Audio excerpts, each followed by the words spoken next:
Hi everyone, welcome back. If you're seeking calm, deep rest, and peaceful sleep, you're in the right place. Let's begin.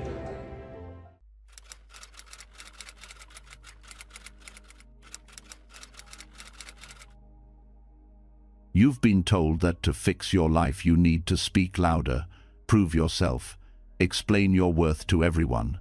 But if that were true, why do you feel drained every time you argue?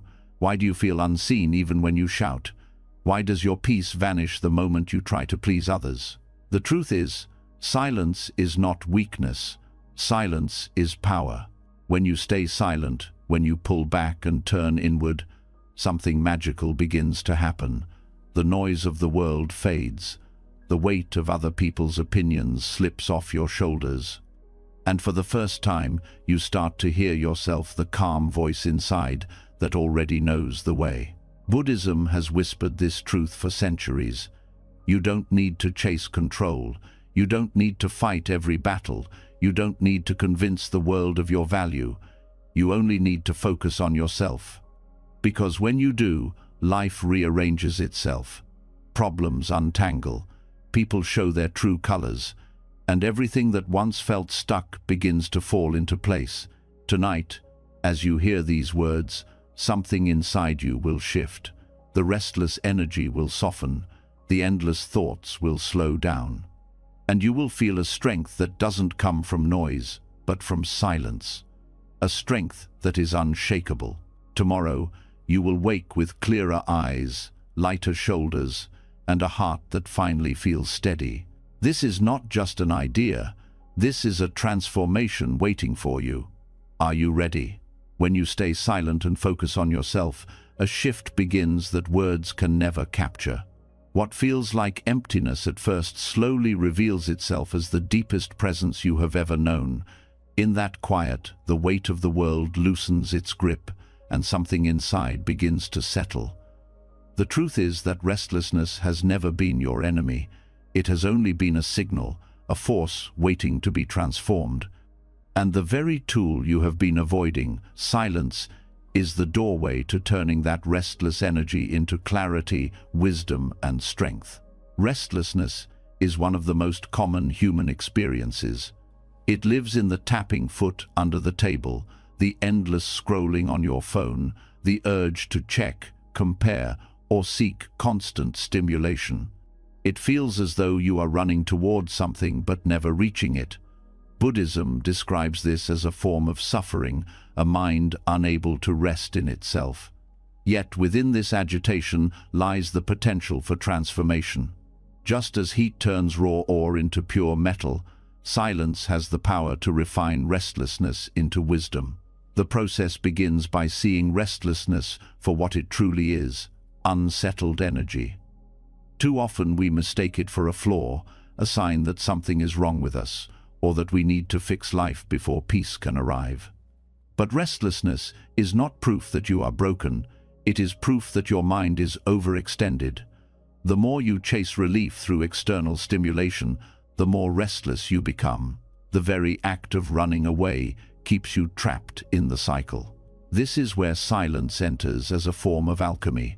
Silence does not force restlessness away. It does not demand perfection or control.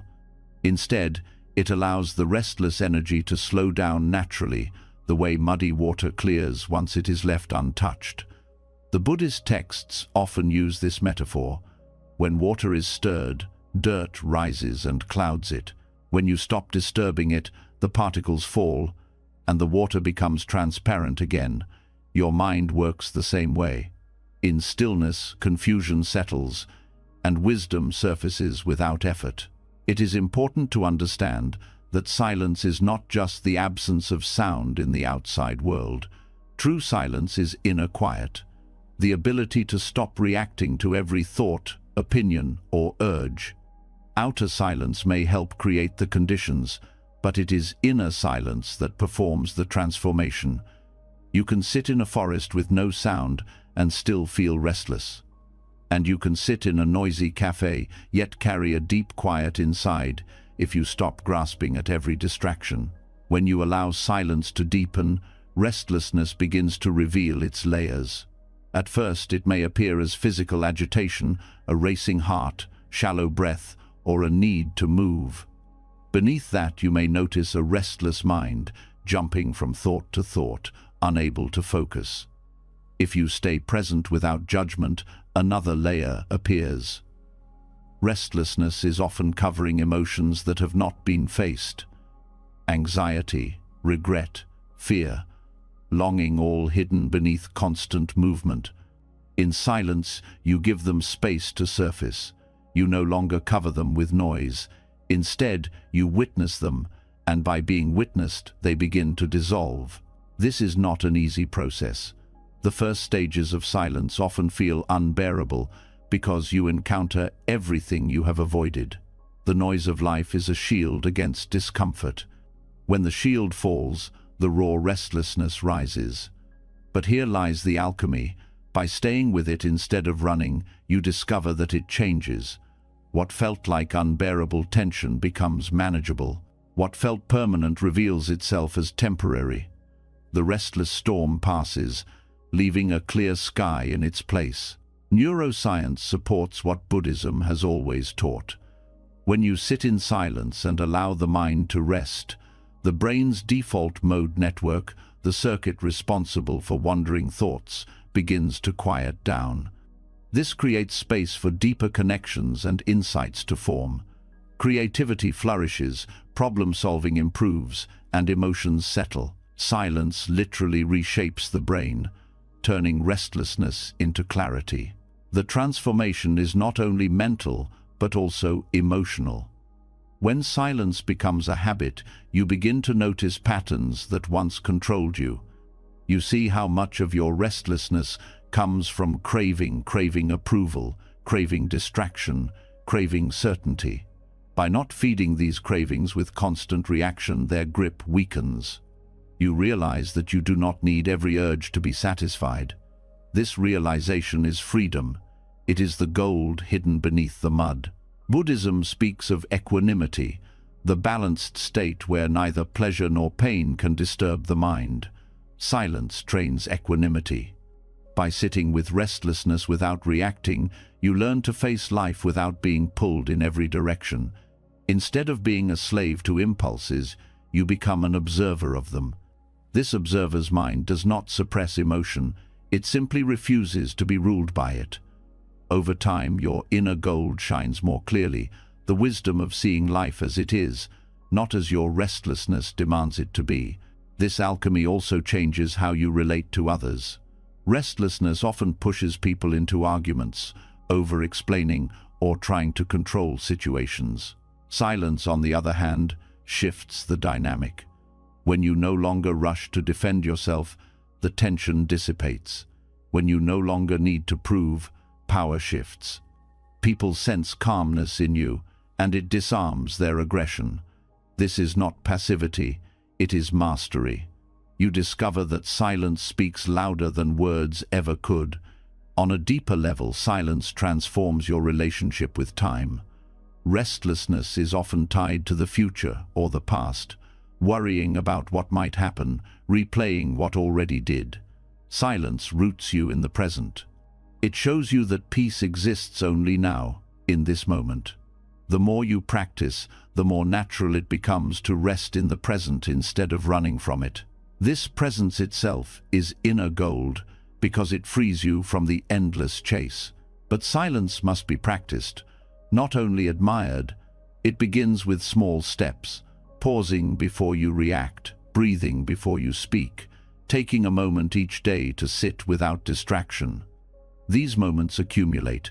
Each pause is like a drop of clear water poured into the muddy bowl.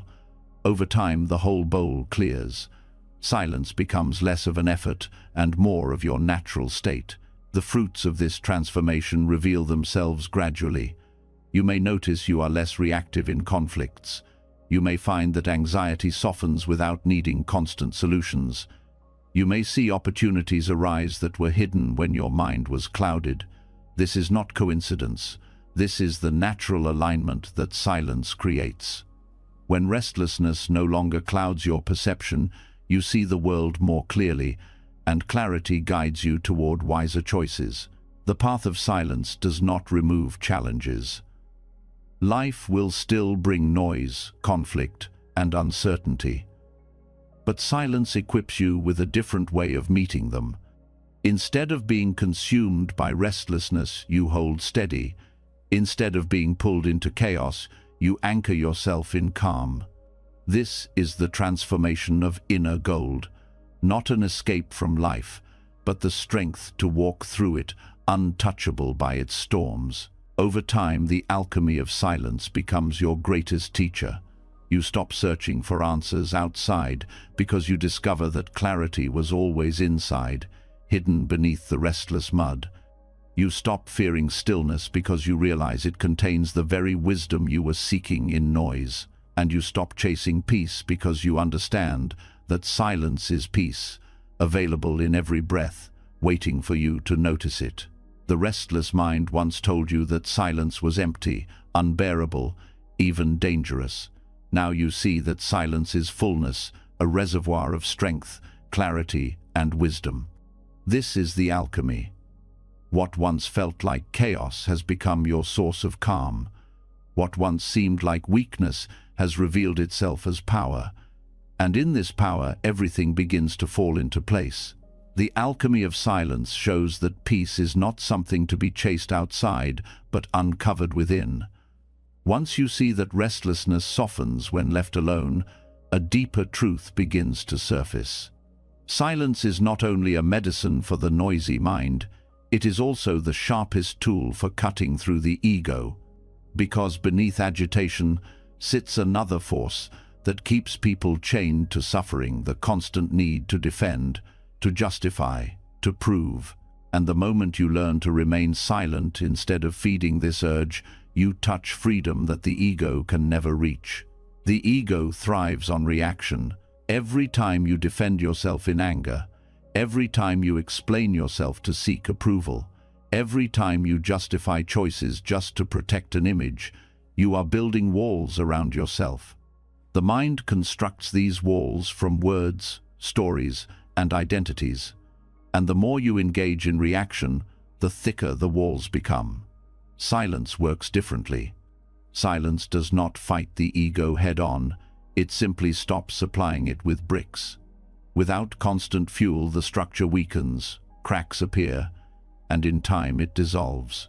This is why the greatest masters often taught not through arguments, but through stillness.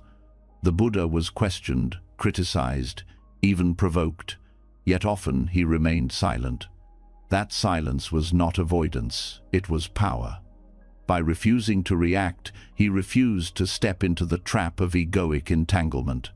He showed that strength is not found in shouting the loudest, but in the refusal to be moved by provocation. Non-reaction dissolves the battlefield itself. Ego lives on comparison.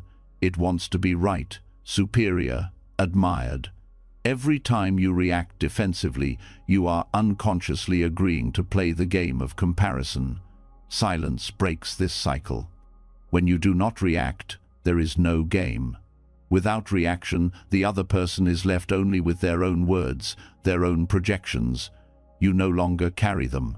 And when you stop carrying them, you stop building karma out of them. Karmic entanglement begins when one reaction meets another, creating a chain of cause and effect that stretches far beyond the present moment. A single harsh word invites another. An argument plants seeds of resentment that sprout days, months, even years later. Non-reaction cuts the chain. Silence acts like a blade that stops karma from multiplying. What could have been a storm ends as a passing cloud. It takes discipline to choose silence over defense. The ego panics when left undefended. It fears being misunderstood, being unseen, being disrespected. Yet this fear is the very prison that keeps it alive. When you resist the urge to explain, you discover that misunderstanding is not fatal. When you let others misjudge you, you realize their judgment does not shape your worth. In the space where you would normally defend yourself, a new kind of freedom appears, the freedom to exist without needing anyone to validate you. Psychology echoes this truth. Defensive behavior strengthens identity attachment. The more you defend, the more rigid your sense of self becomes. But rigid identities are fragile. They crack under pressure because life constantly challenges them. Non-reaction keeps you fluid, adaptable. You no longer cling to a single version of yourself that must always be defended. You become light, free to grow, free to change. This practice also transforms relationships. Most conflicts are not about the issue at hand, but about the ego's refusal to let go. Arguments continue because each person feels they must win, must be right, must have the last word. When one person chooses silence, the cycle breaks. What was a battle turns into an echo chamber. The noise has nothing to feed on. This is not weakness, it is mastery over the subtle need to dominate. It is an act of compassion too, because it spares both sides the suffering of unnecessary conflict. Non-reaction is not suppression. Suppression is when you swallow anger but continue to burn inside. True silence is when anger does not find a hook to hang on. You notice the rise of emotion, you feel its pull, but you allow it to pass without expression or judgment. Over time, the waves of reaction lose their strength. This is how ego dissolves, not by force, but by the gentle discipline of letting go again and again. One of the strongest signs of ego is the obsession with being understood. We feel the need to explain our choices, to prove our worth, to justify our silence itself. Yet the more we chase understanding, the more tangled we become. Non-reaction shows you that being misunderstood is not a threat. When you no longer fear being misunderstood, you no longer live as a hostage to others' opinions. That is liberation. Spiritual texts often describe the ego as a thief. It steals your peace by demanding reaction. It convinces you that silence means weakness, that without defense you will be diminished. But when you practice non-reaction, you realize the opposite is true. Silence returns your power. Reaction scatters energy outward, while silence gathers it inward. With every unspoken defense, you grow stronger. With every unjustified choice, you become freer. Life constantly presents opportunities to practice this. A sharp comment from a colleague, a criticism from a loved one, a stranger's rudeness. In those moments, the ego demands immediate response. Yet if you pause, breathe, and let silence carry you, you will see the pattern. The anger that rises is not about truth but about ego needing fuel, and when you stop giving it fuel, the fire dies. Silence also protects your energy. Defending yourself consumes enormous amounts of mental and emotional strength. Justifying yourself to others drains your spirit. In non-reaction, you conserve that energy, redirecting it toward growth and awareness. Instead of wasting hours rehearsing arguments in your mind, you channel that power into presence, creativity, and compassion. The energy once trapped in ego now nourishes your true self. In Buddhist practice, this is closely tied to the principle of right speech. Silence is not just the absence of harmful words, it is the foundation of wise words.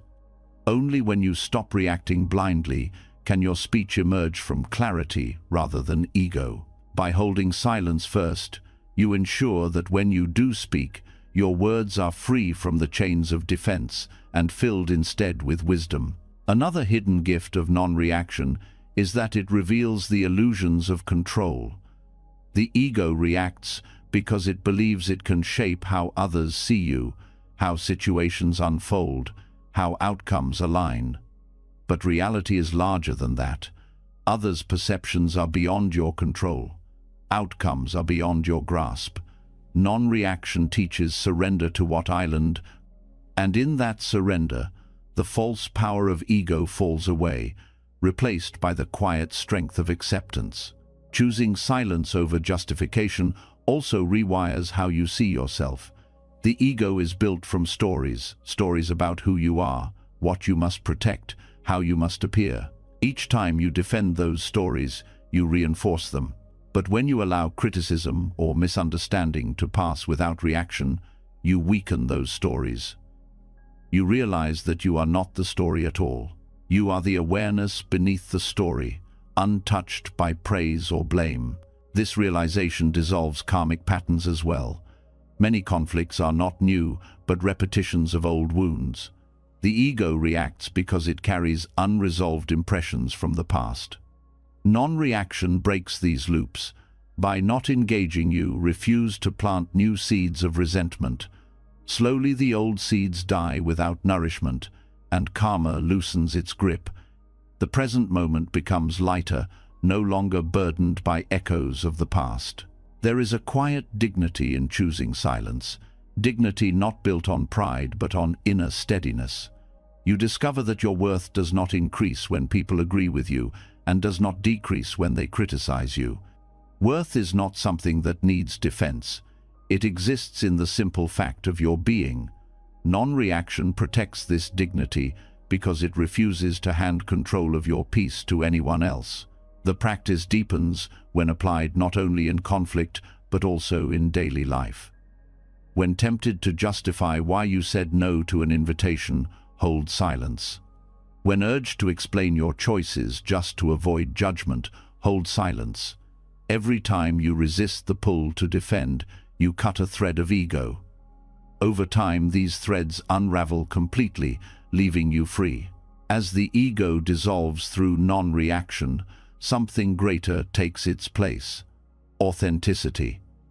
When you no longer perform for approval or defend against criticism, you begin to act from your true nature. Your choices align with what feels deeply right rather than what will be accepted. Your presence grows lighter because you are not dragging the armor of constant defense. This is not only liberating for you, but healing for those around you, because they no longer meet a mask but a soul.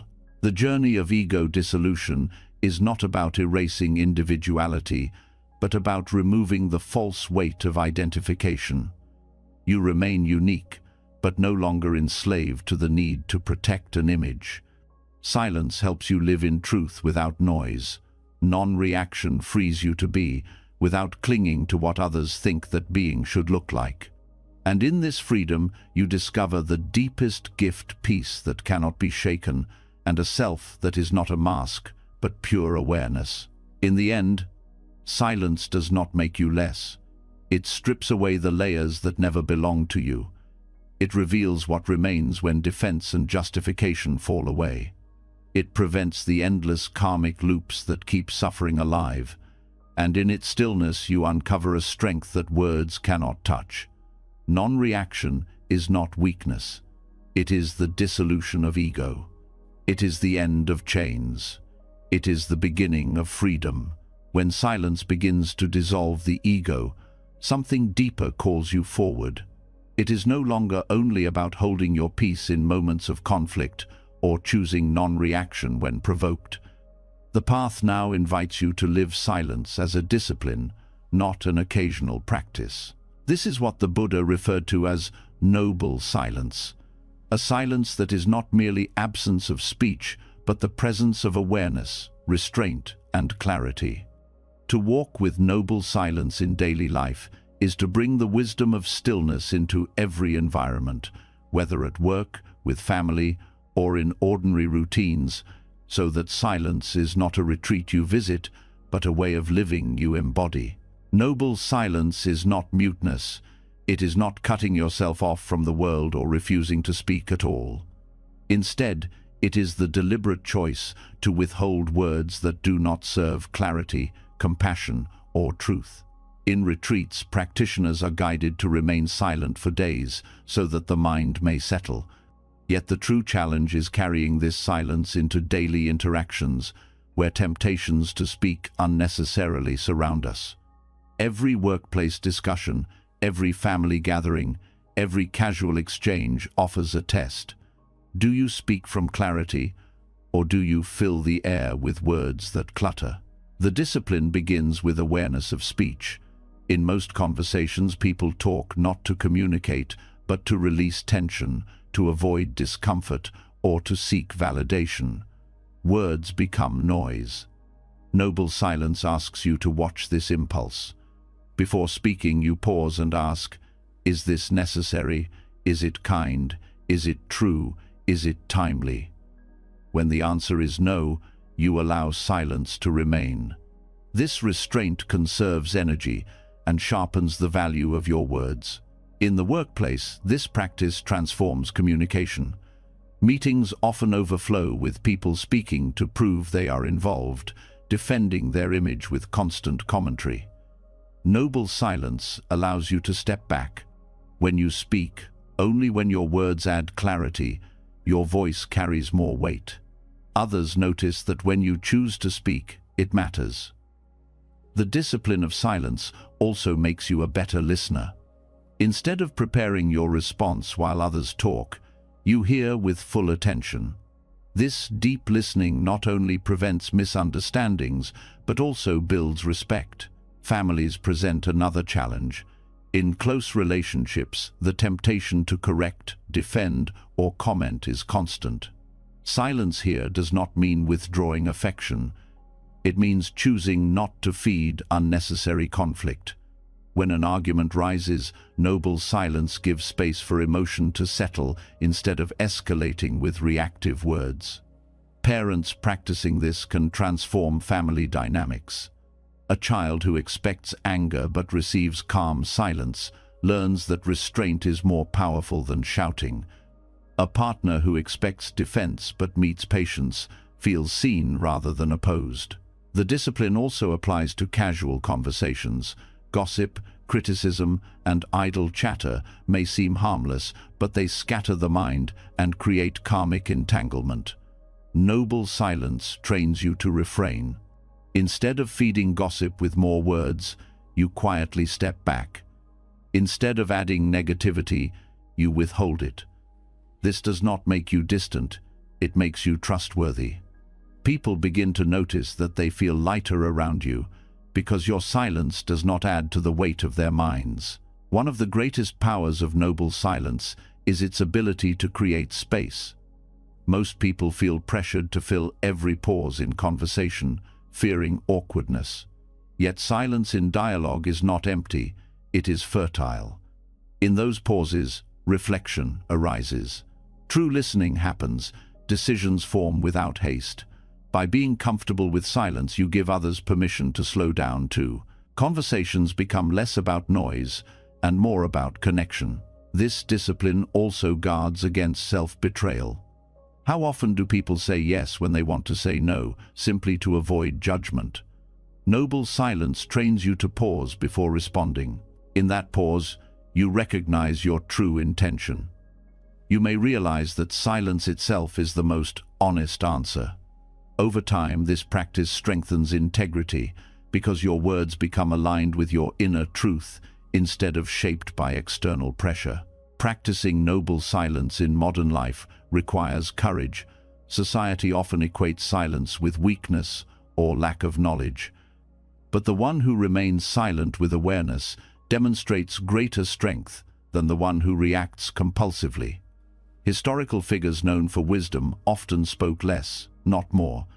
Their silence created gravity, making each word rare and valuable. In your own life, this same gravity emerges when silence becomes your foundation. Technology poses another obstacle. Constant notifications and online chatter feed the impulse to react instantly. Noble silence can be applied here as digital discipline. You pause before posting, before replying, before adding another voice to the noise. You ask if your words bring clarity or if they merely feed distraction. By choosing restraint, you protect your mind from being scattered by endless digital noise. Noble silence also refines thought itself. When you stop speaking unnecessarily, you notice the endless stream of inner dialogue. The mind rehearses conversations, debates itself, narrates every experience. By practicing restraint outwardly, you begin to observe the inner chatter too. Over time, silence seeps inward. The commentary slows. Thought becomes deliberate rather than compulsive. This is the deeper dimension of noble silence, freedom from inner noise as well as outer. The discipline has physiological benefits as well. Constant speaking and reacting keeps the nervous system in a state of alertness. Silence allows the body to return to balance. Heart rate slows, breath deepens, tension softens. Families who practice silent meals together often discover greater calm and connection. Workplaces that allow reflective pauses rather than constant debate cultivate clearer decisions and reduced stress. Silence is medicine for both mind and body. Children learn by example. A household where every frustration is met with shouting breeds more shouting. A household where silence is respected teaches restraint and patience. Parents who model noble silence show their children that not every feeling needs immediate expression. They teach that space can carry wisdom, that listening can be as powerful as speaking. These lessons shape emotional intelligence far more than lectures ever could. Noble silence is also an act of compassion. When you hold back from unnecessary words, you spare others from carrying the burden of your scattered thoughts or harsh reactions. You give them the gift of space. You also protect yourself from regret. Many conflicts arise not from actions, but from careless words spoken in haste. Silence prevents wounds before they form. It is compassion in its most subtle form, the choice to refrain rather than to harm. Yet this discipline does not mean silence always. Noble silence is not avoidance of truth. When words are needed to protect, to guide, to express love, they are offered with clarity. The difference is that now speech arises from awareness, not impulse. When silence is your ground, words become clean, precise, and healing.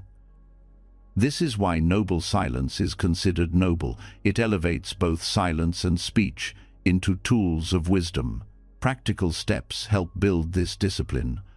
Begin with small moments of silence each day at meals, during commutes, before sleep. Notice the urge to fill space with words, and instead allow silence to remain. In conversations, practice pausing before responding. Let silence stretch without rushing to cover it. Gradually, you become more comfortable with these spaces. At work, set the habit of speaking only when necessary. At home, practice silent listening, giving full presence without interruption. With friends, resist gossip and redirect conversations toward clarity or remain quiet. Over time, the benefits become visible. Relationships grow calmer. Your presence feels grounded. People listen more closely when you do speak. You waste less energy on unnecessary chatter and feel more centered. Your inner world grows quieter as outer restraint trains the mind itself to slow down. This is how noble silence, once a retreat practice, becomes a way of daily living. In essence, noble silence is not about refusing to speak, but about elevating silence to its rightful place. Words lose power when scattered carelessly. Silence restores their value by giving them space. By carrying this discipline into daily life, you protect your energy, strengthen your presence, and bring peace into every environment. Silence ceases to be something rare, practiced only in temples or retreats. It becomes a living practice woven into the fabric of ordinary life. When silence is lived in this way, you begin to see its deeper meaning. It is not just a technique for calm, it is a way of embodying awareness in every interaction. It teaches patience, compassion, and strength. It dissolves unnecessary conflict and cultivates dignity. It nurtures authenticity and protects integrity. In workplaces, it creates clarity. In families, it builds harmony. And within yourself, it opens the door to wisdom. This is the discipline of noble silence. Not absence, but presence. Not withdrawal, but mastery. Not emptiness, but fullness of being. When noble silence becomes a lived discipline, a new understanding reveals itself. You begin to see that holding space, restraining words, and creating clarity are not just for your own benefit. they ripple outward. Your calm changes the room. Your restraint spares others harm. Your silence becomes nourishment for everyone around you. This discovery leads to a deeper truth. Turning inward and focusing on your own growth is not selfishness at all. It is compassion in disguise. By tending to yourself with honesty and discipline, you reduce the suffering you unconsciously spread and open a path for genuine kindness to flow naturally. Self-focus is often misunderstood. Society teaches that focusing on yourself is indulgent, that you must put others first, or risk being called selfish. Yet what happens when you ignore your own needs, neglect your inner growth, or deny your healing? You carry unresolved wounds into every interaction. You pass your frustrations onto others without realizing. You speak from exhaustion instead of clarity. You react from pain instead of peace. What seems like selflessness often becomes hidden harm. Compassion begins within. If your mind is restless, your heart wounded, your body depleted, what can you truly give others? Even your most sincere intentions are clouded when you are not whole. By focusing on your own balance, you create a reservoir of peace that naturally spills outward. When you heal yourself, you stop bleeding onto others. When you discipline your mind, you stop projecting chaos into relationships. Self-focus is the soil from which authentic compassion grows. This does not mean isolation or indifference. It means realizing that you cannot pour from an empty vessel. By tending to your own growth, you become a more stable presence in the lives of others. A parent who cultivates patience within themselves is less likely to pass anger to their children. A partner who learns self-awareness is less likely to project insecurities into the relationship. A leader who practices inner clarity is less likely to spread stress to their team. Self-work is not withdrawal. It is preparation for service that does not harm. The Buddha taught that all beings seek happiness and wish to avoid suffering. Yet much of the suffering people inflict on each other comes not from cruelty, but from unconsciousness. When you carry unhealed pain, you transmit it without meaning to. Silence, reflection, meditation, self-discipline. These are not only for your own liberation, they are acts of compassion because they prevent the cycle of unconscious harm. By focusing on yourself, you break the link between your pain and another's suffering. One of the most powerful aspects of this practice is emotional responsibility. When you take time to understand your anger, sadness, or fear, you stop unloading it onto others. You recognize the emotion as your own work, not someone else's fault to carry. This is compassion in its purest form, choosing not to spread what you have not yet processed. Each time you pause to tend to your inner state instead of reacting outward, you protect others from inheriting your turmoil. Self-focus also means cultivating clarity of intention. Much harm arises not from malice but from acting without awareness. When you take time to reflect on why you act, speak, or give, you prevent false compassion, the kind that seeks validation or control disguised as kindness. True compassion flows when the giver is free of hidden motives. This clarity only comes when you regularly turn inward and question yourself. Caring for your own body and mind is equally important. Exhaustion breeds irritability, and neglect of health becomes a burden others must bear. By caring for your well-being, you practice quiet compassion. You reduce the weight others might have to carry for you. You allow your presence to be lighter, more joyful, less demanding. Self-focus here is not vanity, but responsibility. The responsibility to maintain yourself so that your presence does not drain those around you. In relationships, this truth becomes clear. People often expect others to fill their emptiness, to heal their wounds, to make them whole. This is a heavy demand, one that creates cycles of dependency and resentment. When you focus on your own growth, you free others from carrying the weight of your unmet needs. Love becomes lighter because it is shared between two whole beings rather than used as a bandage for wounds. This is why the most compassionate gift you can offer a partner is to take responsibility for your own healing. In families, the same principle applies. Parents who neglect self-care often pass stress to children. Children who grow up carrying the unprocessed pain of their parents struggle with burdens that are not theirs. When a parent chooses to focus inward to break their own cycles, they end suffering for future generations.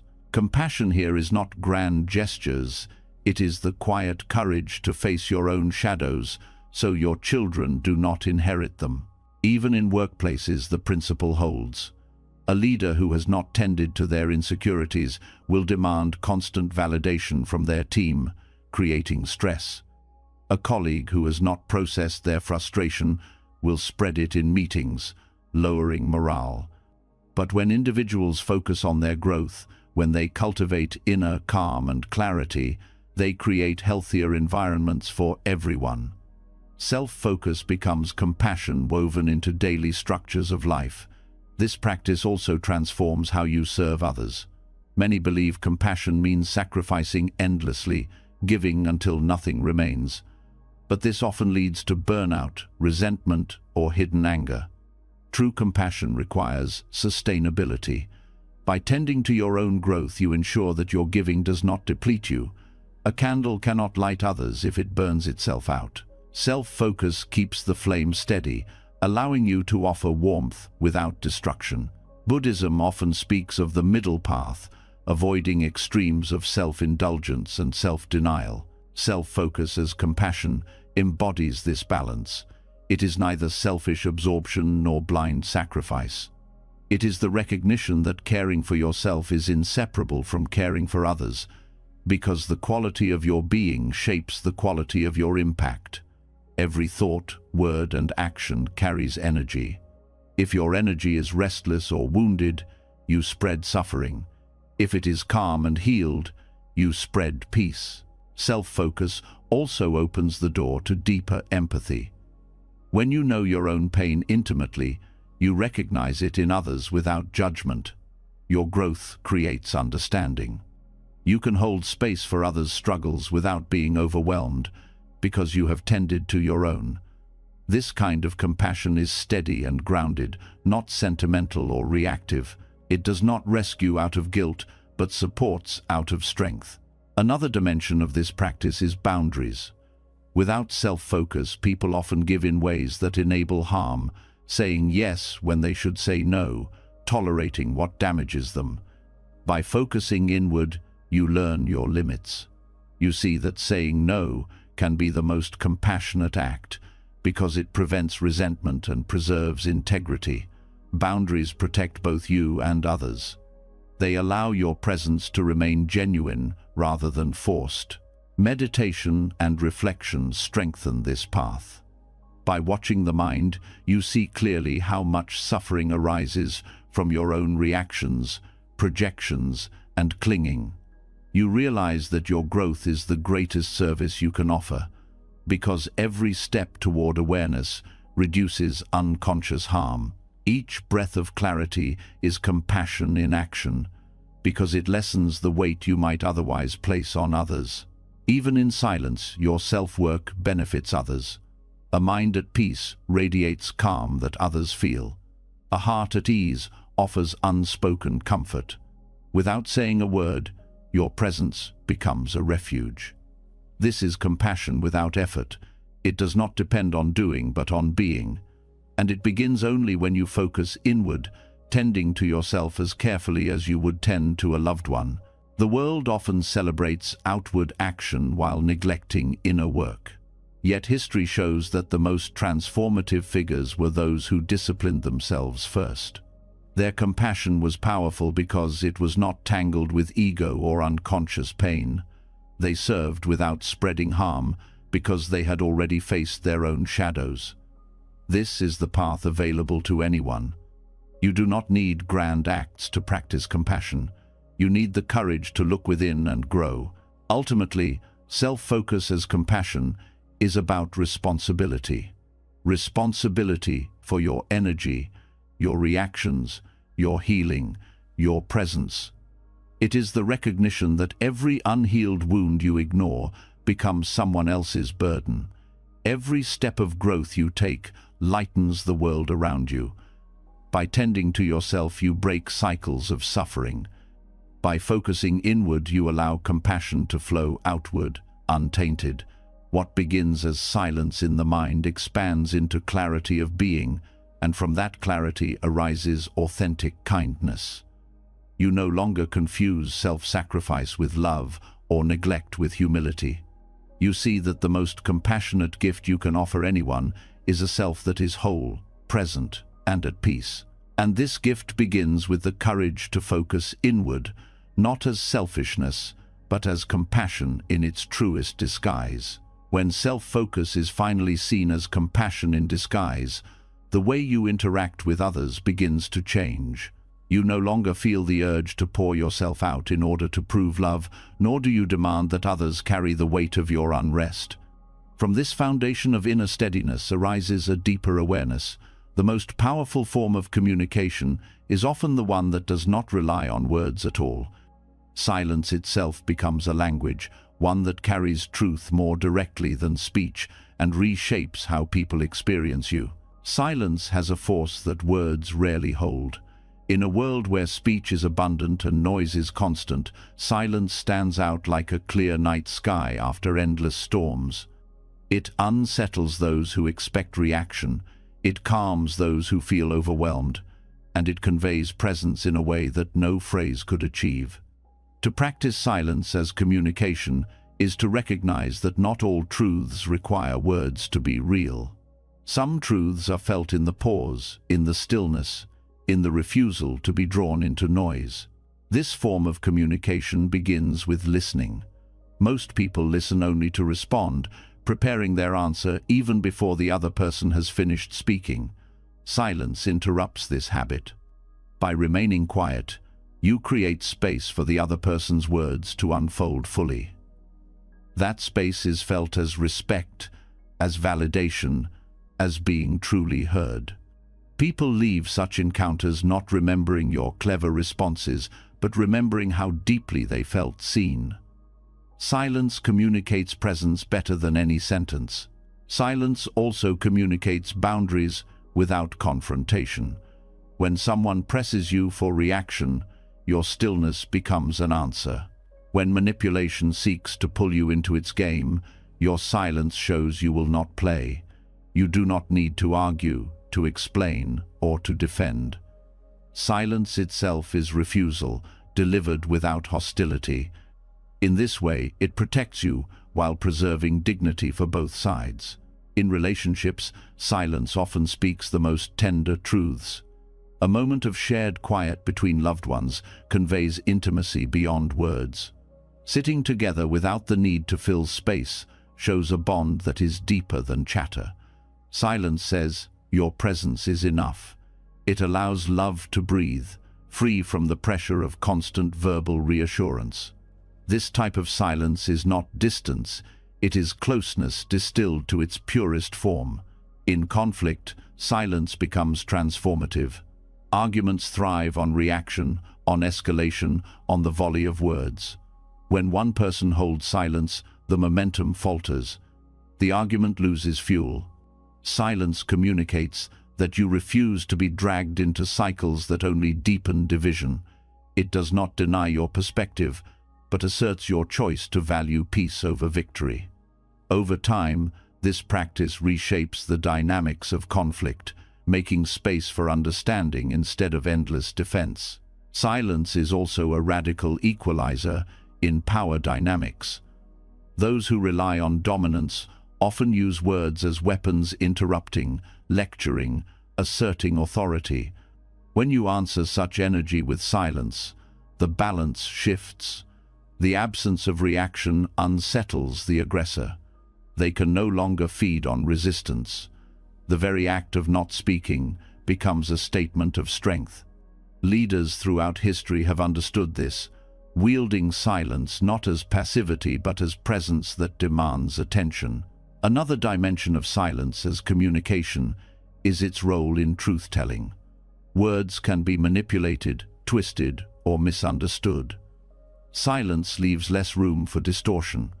A pause when asked a dishonest question, a refusal to participate in gossip, a withheld opinion, when others seek validation, all communicate more truth than spoken explanations. Silence allows reality to speak for itself. In this sense, it is not empty but full of integrity. The practice of silence also reveals authenticity. Many people use words to hide, to present masks, to create illusions. When you hold silence, there is no mask to maintain. Your presence communicates itself without the shield of language. This authenticity is often felt by others, even if they cannot explain it.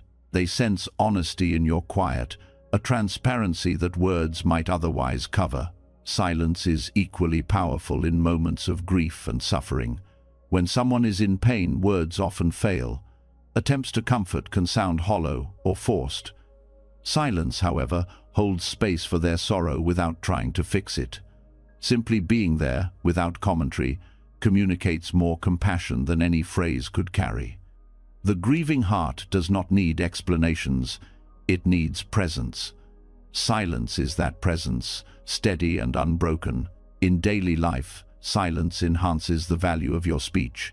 When words are scarce, they are treasured. People lean in to hear what you will say because they know it will not be wasted. This is the paradox. By speaking less, you increase the impact of your speech. Silence communicates that your words carry weight, that they are chosen carefully. This changes how others respond to you. Silence also trains you to master timing. Communication is not only about content, but about when words are delivered. A well-placed pause can shift an entire conversation. It allows others to reflect, to reconsider, to process. Silence creates rhythm in dialogue, preventing it from becoming a stream of unchecked noise. Master communicators know that the pause is as important as the sentence.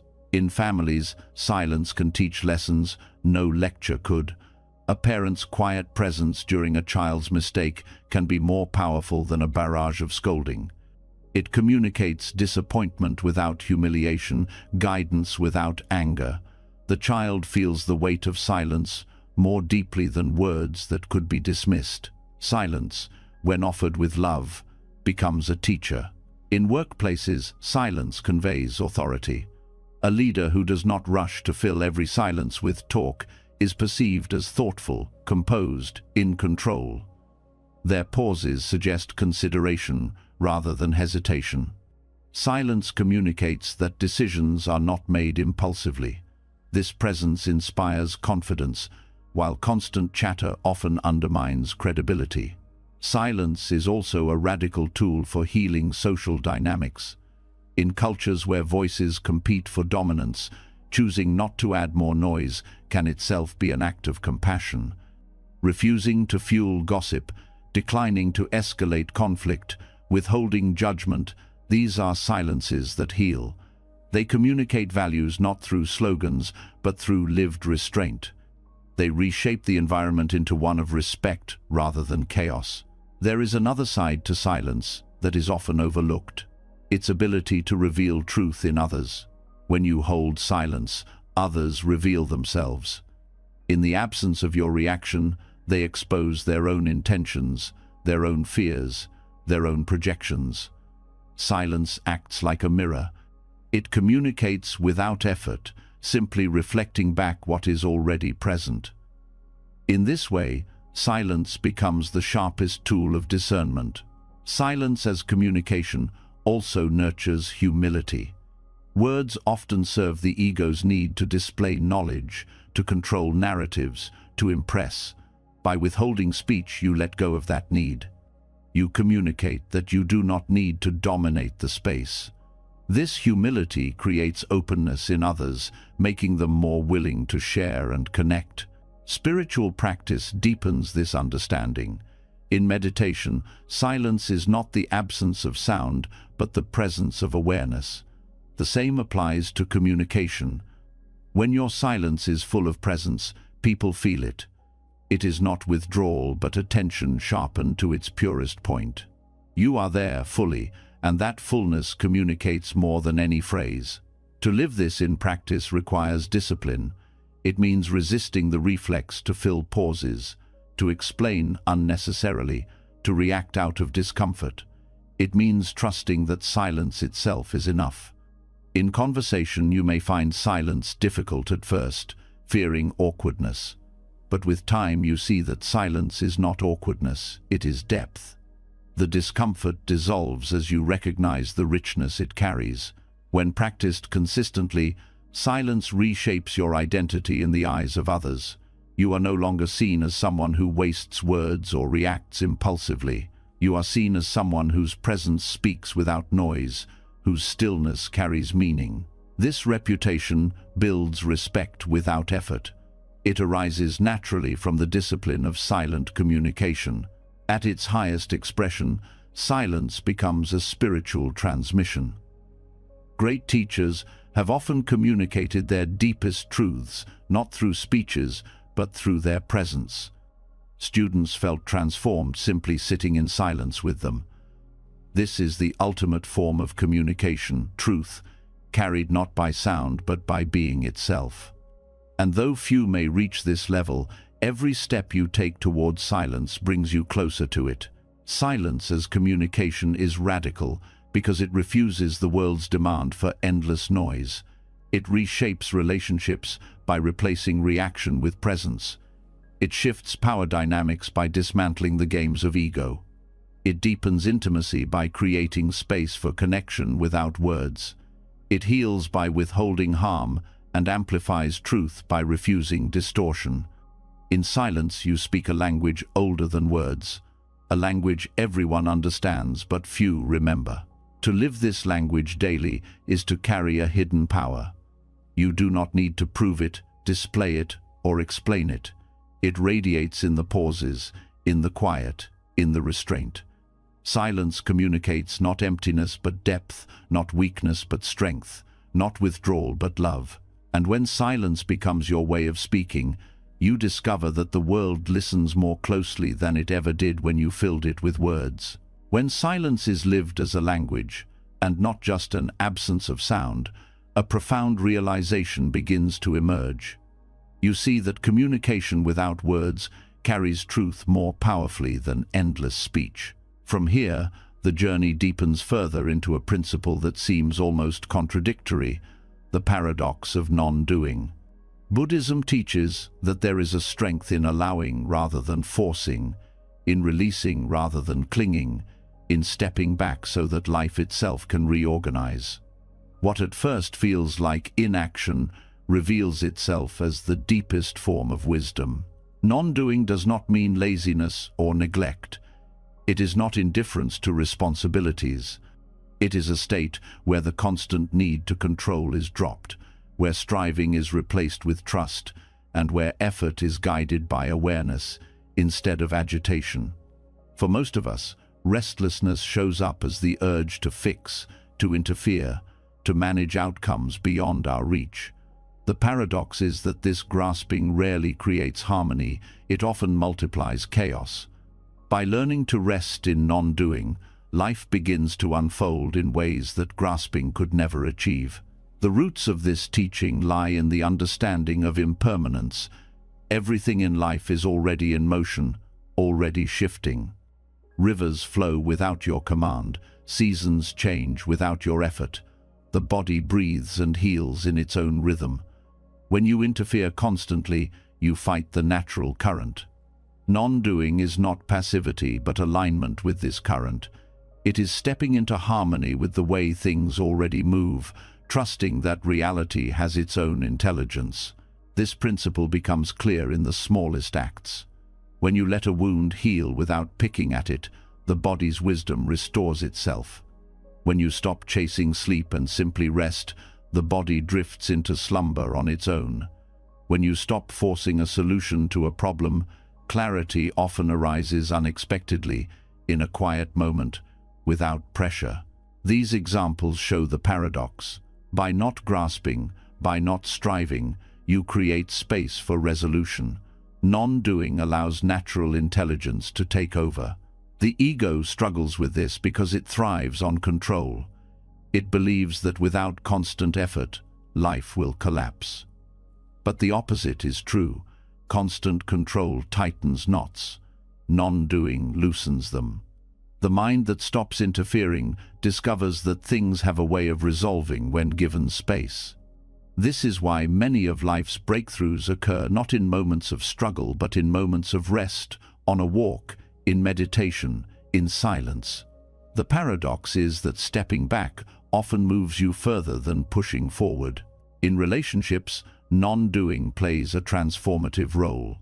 Many conflicts persist because each side pushes harder, trying to change the other.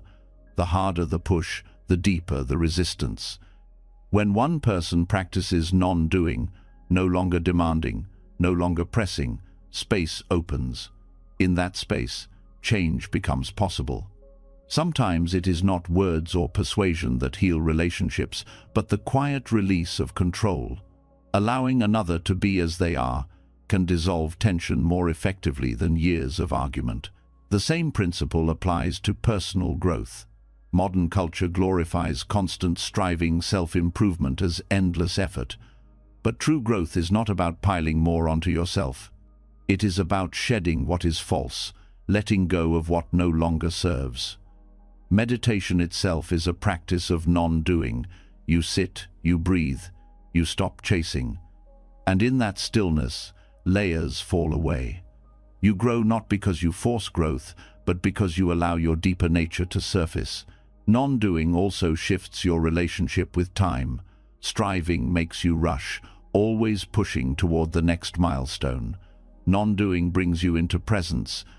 You see that each moment has its own completeness, that you do not need to hurry to arrive elsewhere. This presence is not idleness, it is a fullness of being here and now. The paradox is that by ceasing to chase the future, you actually prepare yourself best for it. Every wise decision is born not from panic, but from presence.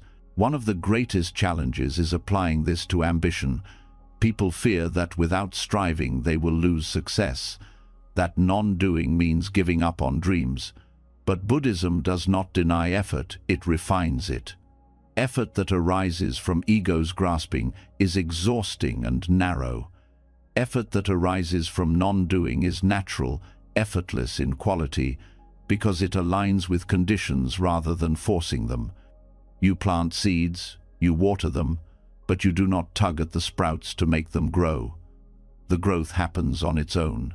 In daily life, this practice can be subtle. Non-doing might mean pausing before sending a message, giving space for clarity instead of reacting instantly. It might mean stepping back from a heated debate, letting silence cool the fire instead of fueling it. It might mean taking a walk when stuck on a problem, trusting that solutions come when the mind is not strangled by pressure. Each act of non-doing is a reminder that life has its own rhythm, and you are not separate from it. The paradox extends to compassion as well. Helping others does not always mean intervening. Sometimes the most compassionate act is to step back, to allow someone their space to struggle and grow. Overhelping often weakens rather than strengthens. Non-doing communicates trust in their ability to find their way. In this sense, non-doing is not abandonment, but respect for the natural unfolding of another's path. Non-doing also dissolves anxiety. Much of anxiety comes from over-management, from trying to control outcomes that are not in your hands. By releasing this habit, you reclaim peace. You recognize that certain currents are larger than you, and your role is not to control but to navigate. This acceptance is not defeat, it is liberation. Anxiety weakens when you stop trying to dominate what cannot be dominated. The body teaches this lesson naturally. Breath flows without effort. Digestion occurs without command. The heart beats without instruction. Life sustains itself through countless acts of non-doing. When you align with this truth, you live with less resistance. You realize that the same intelligence guiding your breath is guiding the larger flow of your life. Trusting it is not neglect, but wisdom. Art and creativity thrive on this paradox. Many artists speak of breakthroughs arriving not during forced effort, but in moments of rest, when they stop pushing. Writers find clarity after stepping away from the page. Musicians hear melodies in silence. Creativity is the fruit of allowing, not of clinging. Non-doing opens the channel for inspiration to flow. Nature embodies this wisdom fully. Trees do not strain to grow. They rise naturally toward the sunday. Rivers do not force their path. They carve it patiently through persistence. Flowers do not hurry to bloom. They open when the season is right. Non-doing is written into every part of existence. To practice it is not to reject effort, but to align with the natural pace of things, trusting timing rather than forcing it. Meditation deepens this understanding. When you sit and release the compulsion to manipulate your experience, you witness how thoughts, sensations, and emotions arise and pass on their own. Non-doing reveals impermanence directly. You see that clinging creates suffering while letting go reveals peace. This experience cannot be learned. Intellectually, it must be lived. In meditation, you discover that non-doing is not emptiness, but fullness, the richness of awareness unobstructed by control. Non-doing also has a moral dimension. Much harm arises from acting out of haste, from forcing decisions without clarity.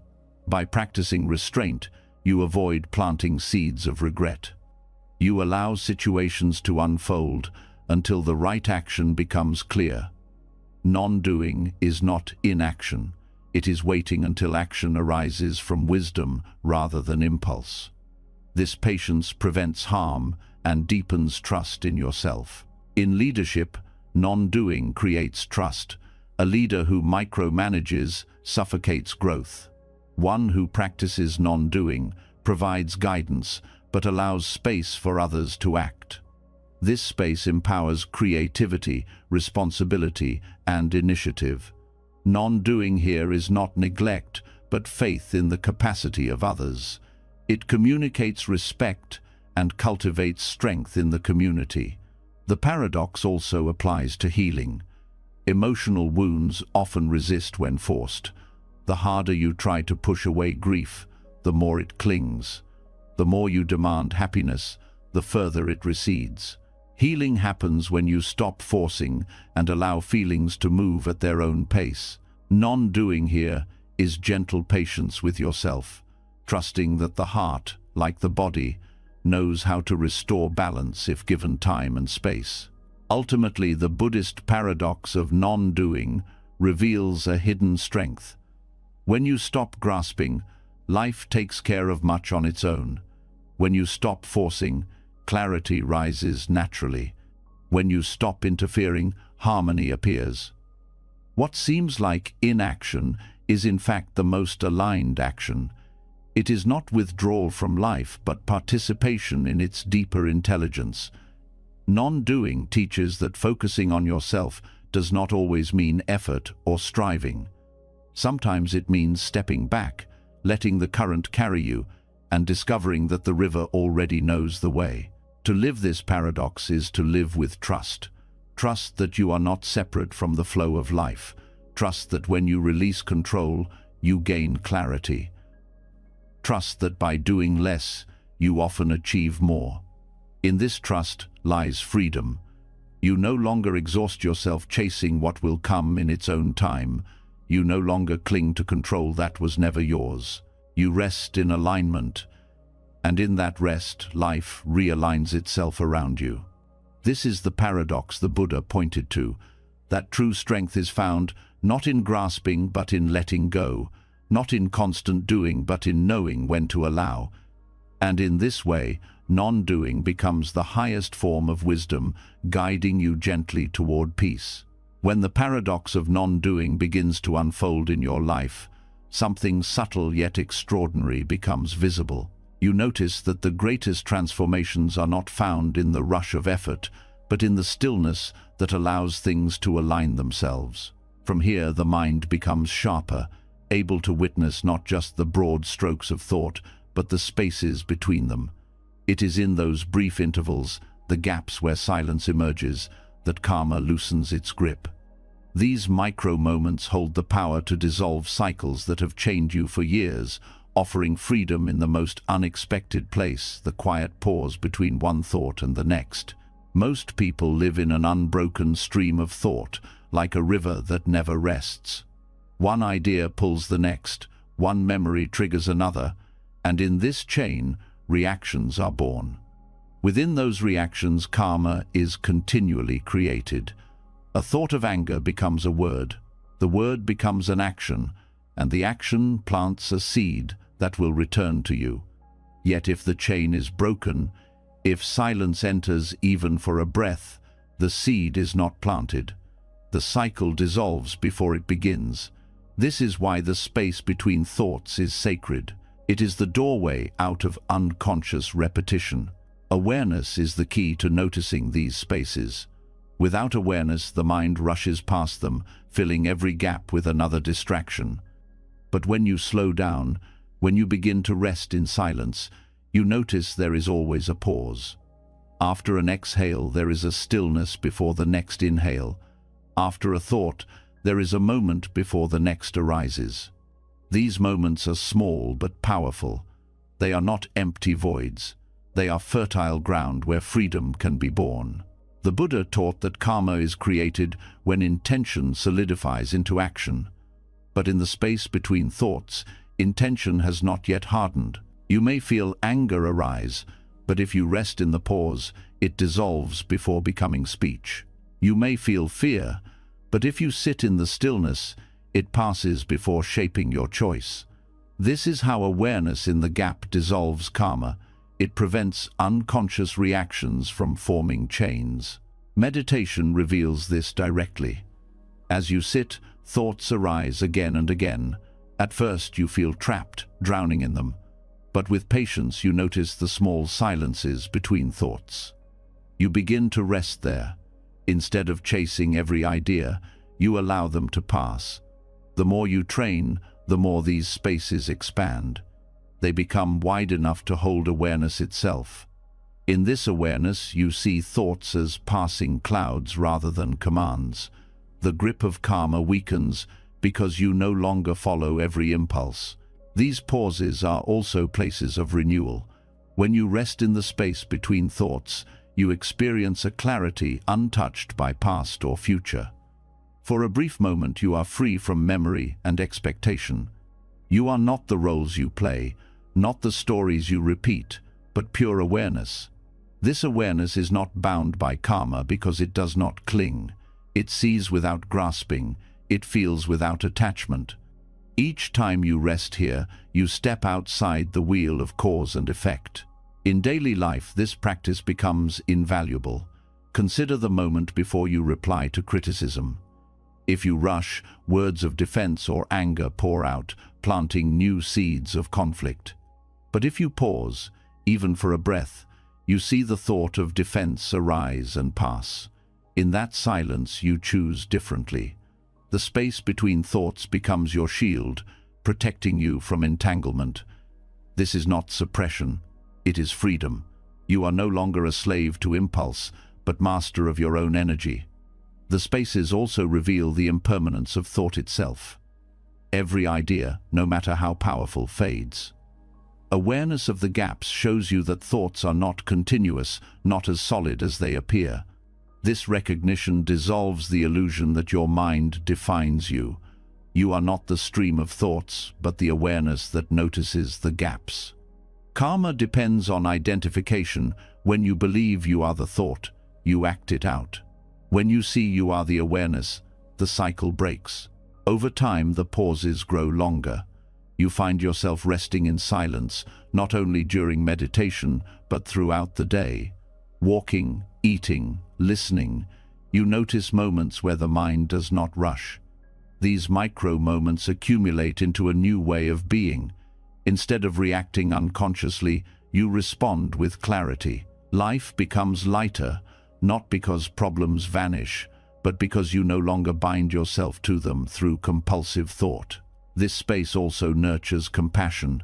When you are caught in thought, you see only your perspective, your desires, your pain. In the silence between thoughts, you glimpse a wider view. You recognize others as sharing the same struggles, the same impermanence.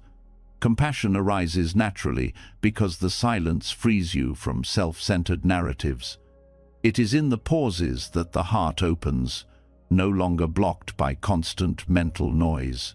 Science supports this ancient wisdom. Studies on mindfulness show that the brain's reactivity lessens when people learn to pause between stimulus and response. Neural patterns associated with anger or fear lose their strength when interrupted by awareness. This is the modern language of what Buddhism has always taught. The space between thoughts is where transformation begins. The pause rewires not only your mind, but your destiny. Even creativity is born here. When the mind stops its constant chatter, inspiration arises. Many great discoveries happened not during frantic thought, but during quiet moments of stillness. The space between thoughts is where intuition speaks. It is where deeper intelligence emerges, unblocked by noise. By resting in the gaps, you align with a wisdom beyond the limits of ordinary thinking. The discipline of living with awareness of these spaces requires patience. The mind resists silence, rushing to fill every gap. At first, the spaces seem too small, too fleeting. But every time you notice one, you strengthen your capacity. The more you rest in them, the more they reveal. Eventually, you discover that the space is not small at all. It is vast, limitless, the true nature of mind.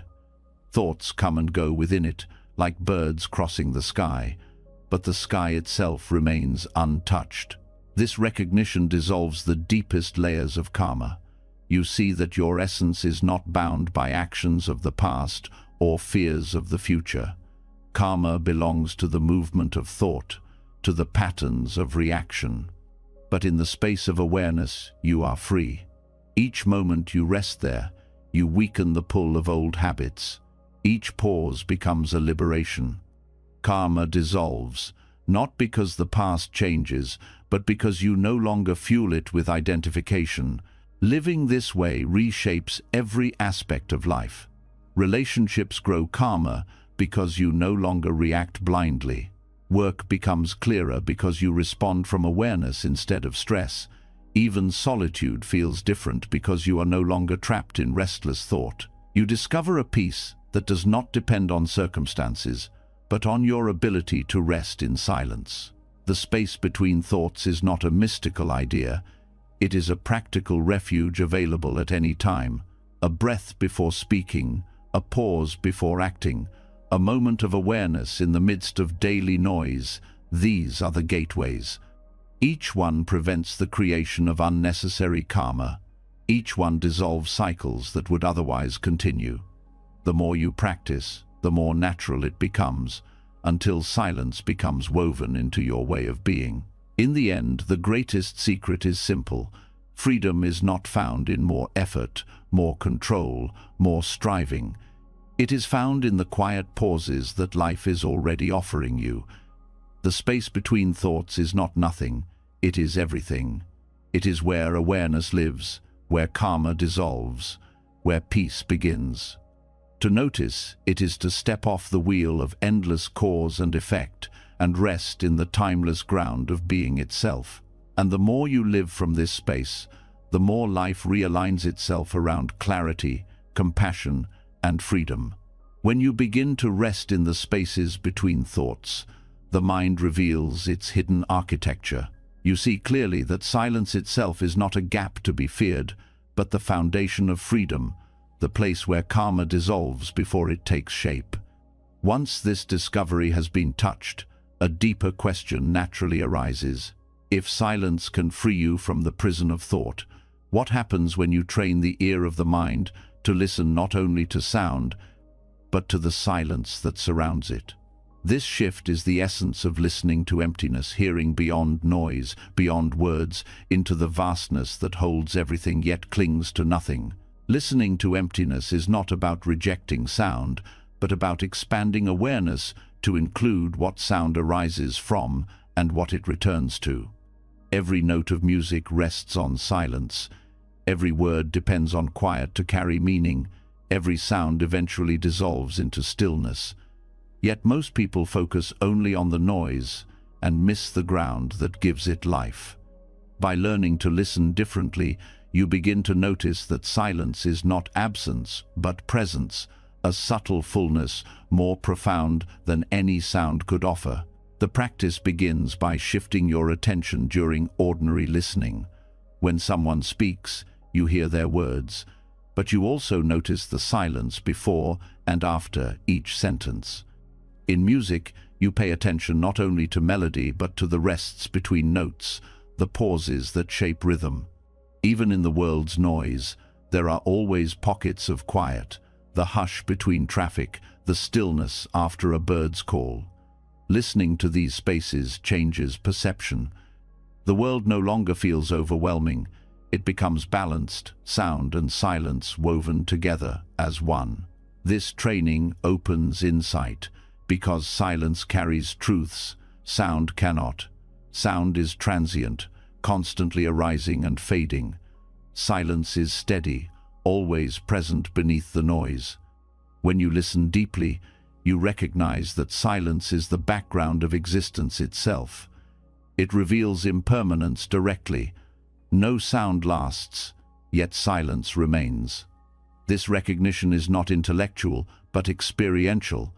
Each time you hear the stillness behind sound, you touch the timeless. Listening to emptiness also refines concentration. The mind normally jumps from sound to sound, grasping at words, evaluating, judging. But when you anchor awareness in silence, distraction weakens. You no longer chase every noise but rest in the space that holds them all. This steadiness trains the mind in equanimity. Instead of being pushed around by pleasant or unpleasant sounds, you remain centered in the silence that is unchanged. In meditation, this practice becomes a doorway to profound calm. You sit, and instead of fighting with thoughts or chasing stillness, you open the mind to listening. You hear sounds around you without clinging. You notice the silence beneath them. Slowly the focus shifts from content to context, from noise to the field in which noise arises. This field is vast, open, and clear. By resting there, you discover that the mind itself is like space, boundless, empty of solidity, yet able to hold everything. This realization transforms how you relate to the world. In conversations, you no longer rush to fill silence. You listen beyond words, sensing meaning in pauses, in what is unsaid. You discover that true communication is not only in speech, but in presence. Silence speaks of sincerity, of trust, of authenticity. When you train yourself to hear emptiness, you connect with people at a level deeper than language. Listening to emptiness also dissolves reactivity. Harsh words lose some of their sting when you notice the silence they are suspended in. Praise does not inflate the ego as easily when you recognize it arises and passes like every other sound. By listening to the silence between, you weaken attachment to both criticism and flattery. Life becomes lighter, not because sound ceases, but because you are no longer bound by it. The practice has practical effects in stressful environments. In busy workplaces filled with chatter and demands, listening to emptiness provides a refuge. Even in the middle of noise, you can shift attention to the stillness between sounds, a reminder that beneath chaos there is always space. This perspective calms the nervous system, lowers reactivity, and restores focus. It is a portable sanctuary available anywhere. In families, this awareness deepens intimacy. A parent who listens not only to a child's words but to the silences that follow shows genuine presence. A partner who allows quiet between conversations creates trust instead of pressure. Silence in relationships becomes a shared ground, a reminder that connection is not measured by words but by the depth of listening. Spiritual traditions across the world point to this truth. Mystics have long said that God, truth, or ultimate reality is heard not in noise but in silence. The Upanishads call it the soundless sound, the vibration that underlies all creation. Zen masters point students to the sound of one hand clapping, a riddle that directs attention beyond the obvious to emptiness itself. Buddhism describes emptiness not as void but as openness, the condition that allows all forms to appear. Listening to emptiness is to train the ear of wisdom to perceive this openness directly. This training also reveals your own inner patterns.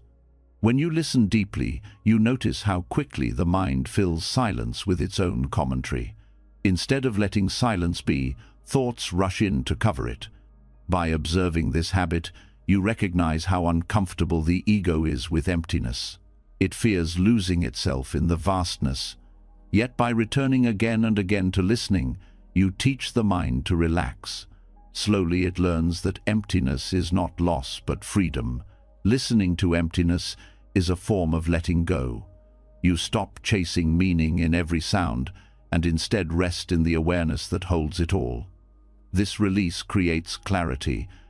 Insights arise not from constant analysis, but from the stillness between.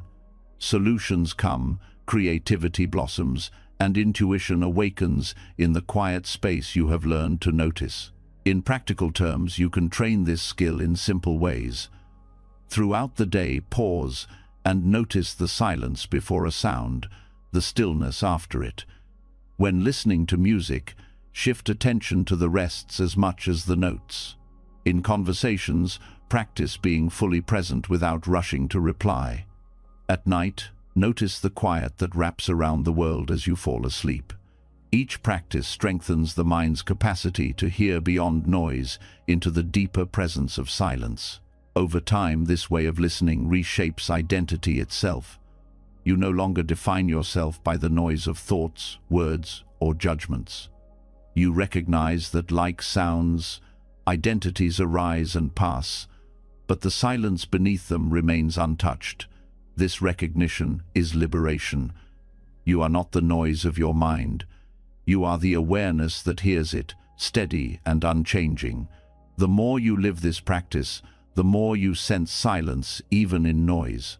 The city's chaos is punctuated by moments of stillness. Conversations carry pauses that hold meaning. Even the loudest environments rest on a ground of quiet. This realization dissolves the idea that peace requires external silence. True peace is the ability to hear emptiness everywhere, to find the stillness beneath sound, no matter the conditions. Listening to emptiness also cultivates humility. You realize that most of what is essential in life cannot be spoken. Love, presence, trust, truth. These are felt in silence more than expressed in words. By honoring silence, you honor what cannot be captured by language. You stop trying to dominate with speech and instead let presence speak. This humility deepens into wisdom. The more you train to hear silence, the more you understand impermanence and emptiness. Sounds pass, words fade, but silence remains. Everything arises and falls back into this openness. By living in awareness of it, you step closer to the truth the Buddha pointed to. That emptiness is not nothingness, but the boundless ground of being. Ultimately, listening to emptiness is listening to life itself. It is training the mind to notice what is usually overlooked, to value the invisible as much as the visible. It is a discipline of presence, a refinement of awareness, and a path to freedom. Each pause, each space, each silence becomes a teacher, and in hearing beyond words, you discover a truth that no words could ever fully express, that emptiness is not absence, but the very fullness of reality itself. When the practice of listening to emptiness becomes natural, you begin to sense that silence is not only a refuge, but also a mirror. The same quiet that reveals the stillness beneath sound now starts to reflect back what has long been hidden. In the absence of noise, distractions fall away, and what remains is the raw truth of your inner world. Solitude does not just soothe, it exposes. Silence begins to show you your unconscious shadows, the attachments you cling to, the emotions you suppress, the patterns of ego you deny. Most people avoid silence because of this very reason. Noise is easier. It covers the discomfort, drowns out the whispers of unresolved pain, and fills the space where uncomfortable truths might rise. But when you remove the layers of sound and activity, there is nothing left to protect you from yourself. The loneliness that surfaces in solitude is not emptiness, it is the first glimpse of the shadow. This is the part of the self that has been hidden, waiting to be seen. Hidden attachments often rise first. You may notice how restless you become without a phone, a television, or constant interaction. The urge to reach for distraction is not random. It reveals how dependent you have become on external stimulation for comfort. The silence shows you the craving. You begin to see the attachment not as something harmless, but as a chain that binds your attention. Each time you sit without reaching, the craving becomes visible, and in that visibility lies the chance for release. Suppressed emotions also emerge in solitude. Anger you thought had vanished reappears. Grief you buried resurfaces. Fear you denied becomes loud in the quiet. These emotions were never gone. They were simply pushed beneath the noise of daily life. Silence removes the cover, and suddenly the weight you carried unknowingly becomes clear. Though uncomfortable, this is healing. By facing the emotions directly, without distraction, you allow them to move and dissolve, instead of remaining trapped in your body and mind. The ego, too, reveals its patterns in silence. When there is no one to impress, no one to argue with, no audience to maintain, you notice how much of your identity depends on external validation. You may feel unease, as though without others watching you do not exist. This is the ego's fragility exposed. Silence shows you the subtle ways you create stories about yourself, how you constantly narrate your importance, how you build images to feel secure. Alone and quiet, those images crumble, and the raw truth of impermanence surfaces. This reflection is not punishment, it is a gift. Without the mirror of silence, the shadow remains hidden, shaping your life unconsciously. Attachments drive your choices. Suppressed emotions leak into relationships. Ego tendencies create conflict, and yet you do not see the cause. Solitude brings light to these hidden forces. Once revealed, they lose their grip. Awareness itself begins the process of transformation. The process can feel overwhelming at first. Sitting alone in silence may bring waves of discomfort, even fear. The urge to escape can be strong, yet if you remain steady, something shifts. You begin to realize that what arises in silence cannot destroy you. It is simply the truth asking to be seen. Each time you face it without running, you build resilience. Over time, what once felt unbearable becomes a path of liberation. Buddhist practice calls this insight into the nature of the self. The shadow is not an enemy, but part of the illusion of a fixed identity. Attachments show how much you cling to impermanent things. Suppressed emotions reveal the cost of avoidance. Ego tendencies expose the false belief in a permanent self. By facing these truths in silence, you see through the illusions that create suffering.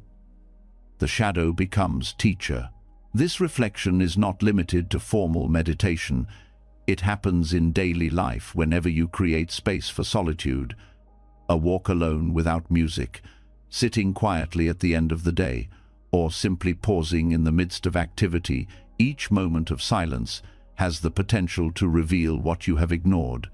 If you resist filling these spaces, the mirror begins to work. You start to see patterns that have shaped you for years without awareness. In relationships, this self-examination is crucial. Many conflicts are not caused by others, but by your own shadows projected outward. Anger toward a partner may be rooted in old wounds, not their actions. Jealousy may arise from insecurity, not reality. Silence shows you this. By facing your own shadow, you prevent it from spilling onto others. This is compassion in its truest form, not harming others with the parts of yourself you have refused to face. The mirror of silence also reveals subtle habits of thought. You may notice a tendency to replay conversations, to construct arguments, to anticipate criticism. These habits drain energy and perpetuate cycles of suffering. Alone and quiet, you see them clearly, and once seen, they begin to lose power. You realize that much of your suffering is self-created, sustained only by unconscious repetition. The recognition itself weakens the cycle. This work requires courage.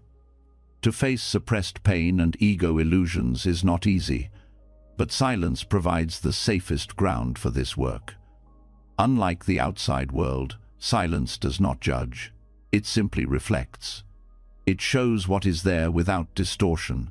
Your task is to remain present, to witness without turning away. This witnessing is itself healing. The shadow loses its power when it is brought into the light of awareness. Over time, the fear of silence fades. What once felt threatening becomes liberating. You see that your attachments can be released, your emotions can be felt and let go. Your ego does not need constant reinforcement. Silence becomes less of a mirror for pain and more of a mirror for truth. You begin to recognize the depth of your being beyond the shadow. What remains is clarity, strength, and peace. The wisdom of solitude has been known by sages across traditions. They retreated not to escape the world, but to see themselves clearly. In caves, forests, and deserts, they met their shadows face to face. Their insight came not from running, but from sitting still long enough for the truth to reveal itself. This same path is available in daily life. You do not need mountains or temples, only the willingness to sit in silence and let the mirror show you what is there. The deeper you go, the more you understand that the shadow is not separate from light. Attachments, suppressed emotions, and ego tendencies all arise from the same source, the mind grasping at impermanence. By seeing this clearly in silence, you transcend the struggle. You no longer fear what arises. You recognize that every shadow is simply a call to awareness. The mirror reflects, you see, and in seeing, you are free. Silence as a mirror is both challenge and blessing. It strips away illusions, it confronts you with what you have hidden, and it demands honesty.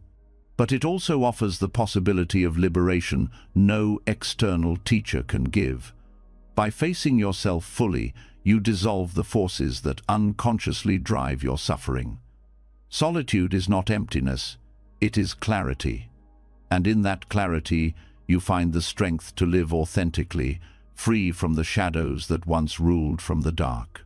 When silence reveals the shadow, you begin to see how much of life is shaped by unconscious clinging. Attachments, suppressed feelings, and ego illusions all surface, showing how deeply you rely on external anchors for identity and comfort. Yet as these truths come into the light, another question arises. How do you live in the world once you recognize the grip of attachment? Do you retreat completely, cutting ties to avoid suffering? Or do you stay engaged and risk being pulled back into old patterns? The Buddha's answer was the middle path: detachment without isolation.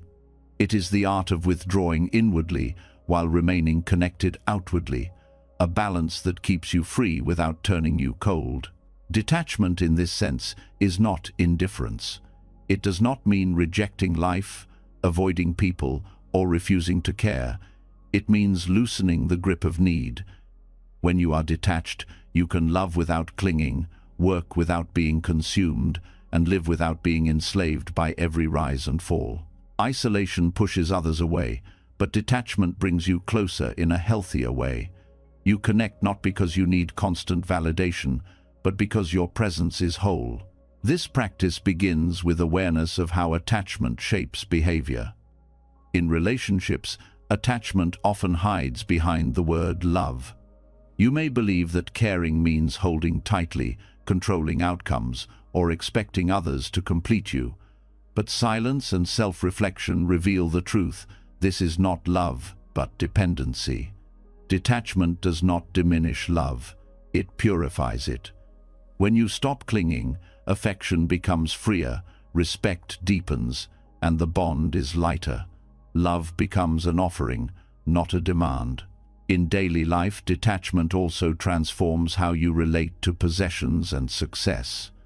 The world constantly tells you that identity is tied to what you own or achieve.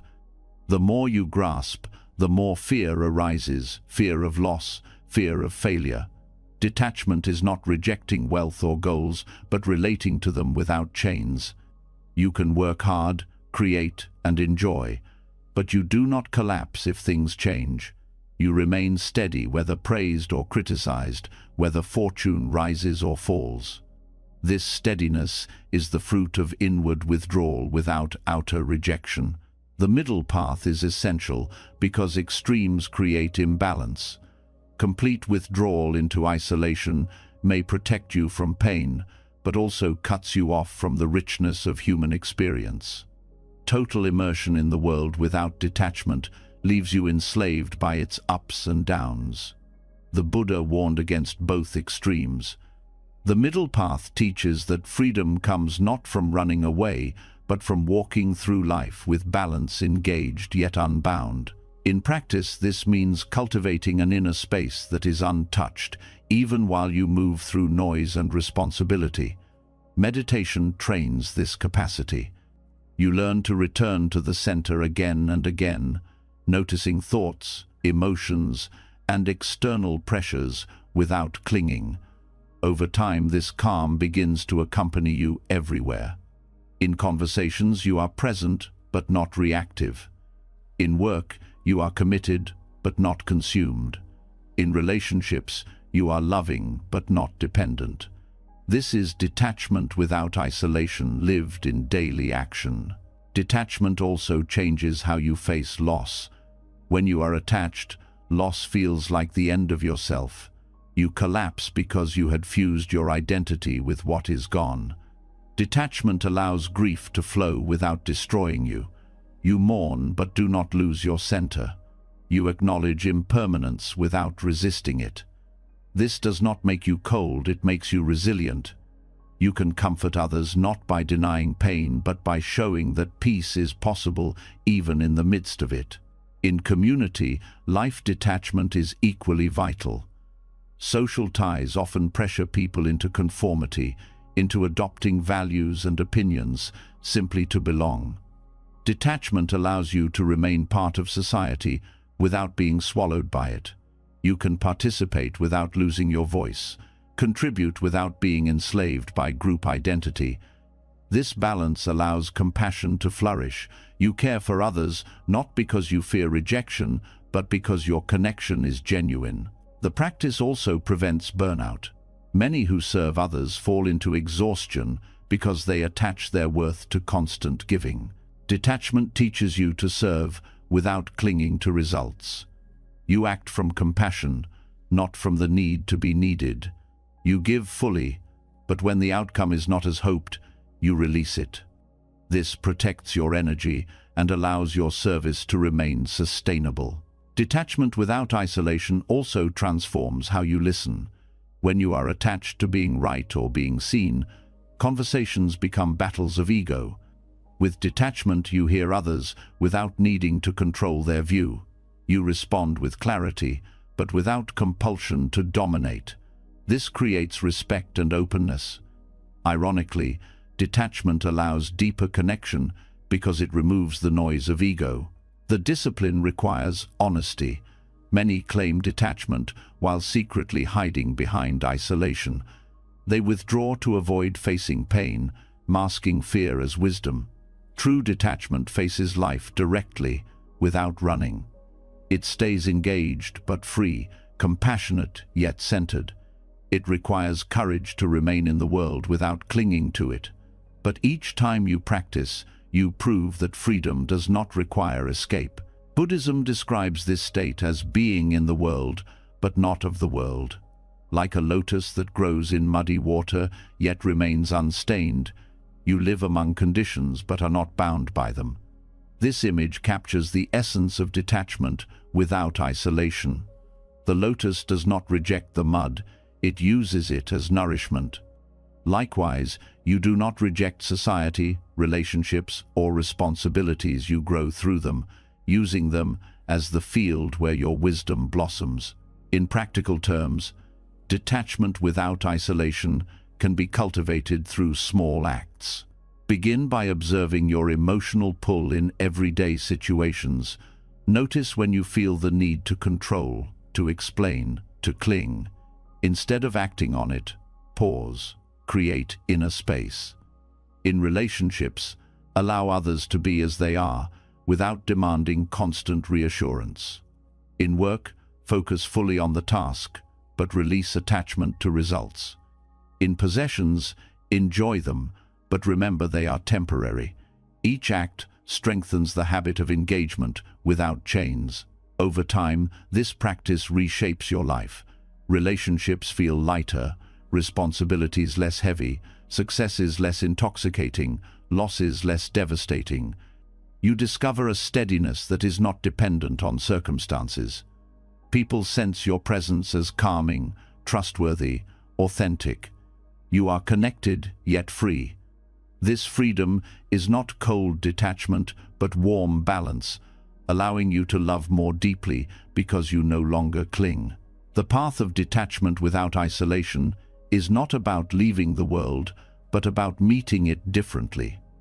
You no longer mistake impermanent things for permanent security. You no longer confuse clinging with love or constant striving with meaning. You walk through society with open hands, willing to give and receive but not enslaved by either. This is the middle path, the balance that brings both freedom and connection. In the end, the lesson is simple yet profound.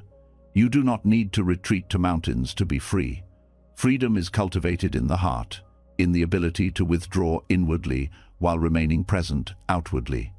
Detachment without isolation is the art of living fully engaged in the world while rooted in a center that nothing can shake.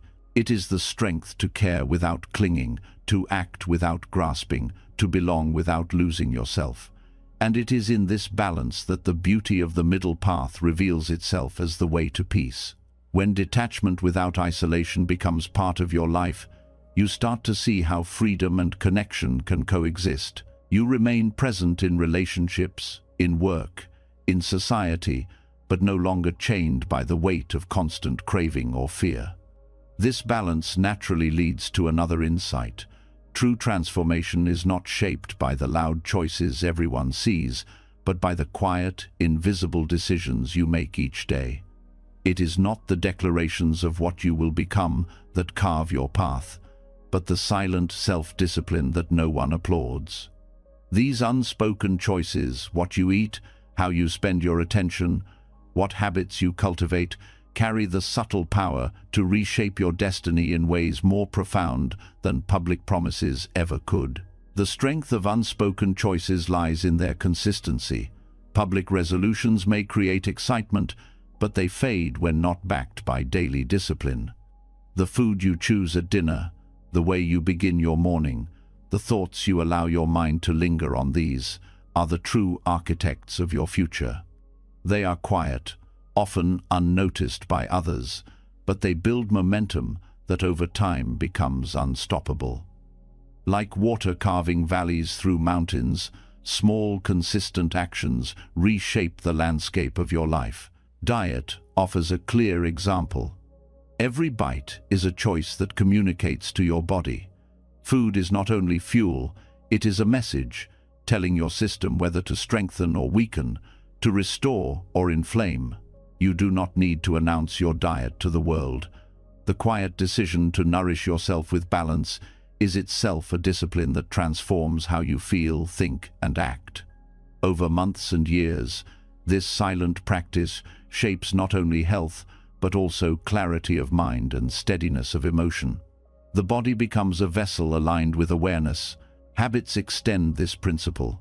They are often invisible to others, yet they determine the quality of your life. The choice to rise early, to read instead of scroll, to pause before reacting, these small acts accumulate silently. No one praises you for resisting distraction, but each time you do, you strengthen focus. No one notices when you refrain from gossip, but each time you hold back, you preserve dignity and trust. These are the quiet victories that build character. They may never be announced, but their power is felt in the life they create.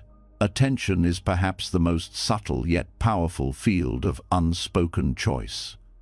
Where you place awareness shapes everything. To feed constant distraction is to scatter your life force. To direct attention with care is to concentrate your energy into clarity and purpose. Choosing not to dwell on negativity, choosing to focus on gratitude, choosing to observe rather than react. These are silent acts of discipline. They require no declaration, but over time they determine whether your mind becomes a sanctuary or a battlefield. The Buddhist path has always emphasized the unseen over the seen. It is not outward displays of spirituality that free you, but the quiet discipline of the mind. Meditation itself is a practice of unspoken choice, choosing to sit, to breathe, to observe rather than follow thoughts. Each session may seem small, yet the cumulative power reshapes the structure of your consciousness. Destiny is not in grand gestures, but in repeated choices to return to awareness again and again. These silent disciplines also protect you from the traps of ego. Public declarations often serve to inflate identity, telling others what you plan to do, creating an image of discipline without embodying it. Unspoken choices bypass this trap. They are not about image, but reality. You eat quietly, you rise consistently, you focus silently. The ego does not grow because there is no audience. Instead, transformation happens from within, steady and authentic. This principle applies equally in relationships. Loud promises of loyalty or change mean little without consistent silent action. Choosing patience instead of irritation, respect instead of dismissal, presence instead of distraction, these daily acts build trust far more than words. Over time, the quiet strength of your choices becomes evident. Relationships do not thrive on dramatic declarations, but on the invisible fabric woven from unspoken discipline. The power of unspoken choices also lies in their alignment with impermanence. Life is built from moments, not from occasional grand events. By tending carefully to each moment, you align yourself with reality. Every bite, every breath, every thought becomes an opportunity to shape the future. This mindfulness transforms destiny not through control but through steady presence. The cumulative weight of small, silent choices carries more force than the fleeting spark of dramatic announcements. History shows that great lives were built not only on public acts, but on unseen discipline. Philosophers, monks, leaders, and artists cultivated habits in solitude that no one witnessed. Their greatness was not the product of sudden inspiration, but of countless silent choices aligning over years. This pattern is available to anyone. You do not need recognition to transform your life. You need discipline in the unseen moments when no one is watching. These choices also reveal integrity. When you act in ways consistent with your values, even without witnesses, you build trust with yourself. You no longer need external validation because you know your strength comes from within. This self-trust is unshakable. It creates confidence that is calm rather than boastful, grounded rather than fragile. The quiet power of unspoken choices builds a foundation that no storm can erode. Unspoken discipline also cultivates humility. Because no one sees, there is no pride to inflate. The practice itself becomes its own reward. You choose well not for applause, but because you recognize the long-term effect on your life. This humility deepens your presence. People feel it not through what you say, but through the calm, steady energy you carry. The subtlety of these choices also teaches patience. Dramatic change often collapses under its own weight, but gradual, silent change endures. You learn to value progress measured in years rather than days. You discover that transformation is not about speed, but about direction. Each silent step sets a trajectory that reshapes your life without drama. Patience itself becomes a discipline, chosen again and again in the quiet. These choices extend beyond personal benefit. Silent self-discipline reduces suffering for others as well. When you eat mindfully, you become healthier and less dependent on others to carry your burdens.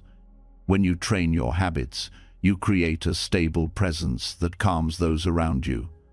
When you discipline your attention, you respond with clarity instead of reactivity, protecting others from unnecessary harm.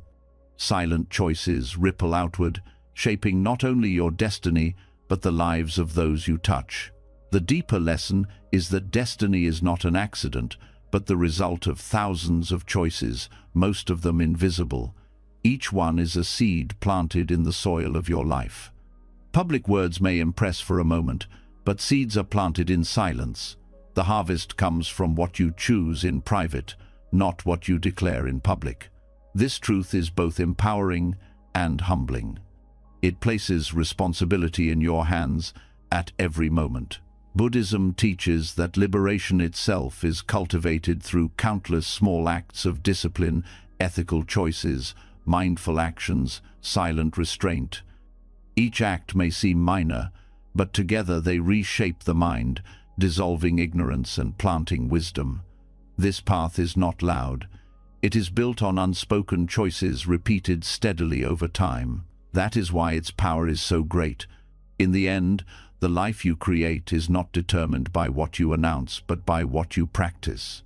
It is shaped in the kitchen, in the morning routine, in the moments when you choose to breathe instead of react, to focus instead of scatter. These unspoken choices are the architects of destiny. They do not need to be declared because their results speak louder than words ever could. And when you live with this awareness, you discover that the quiet discipline of daily life is the most powerful force for transformation you will ever know. The strength of unspoken choices shows that destiny is not shaped by noise, but by the quiet acts of discipline that no one sees.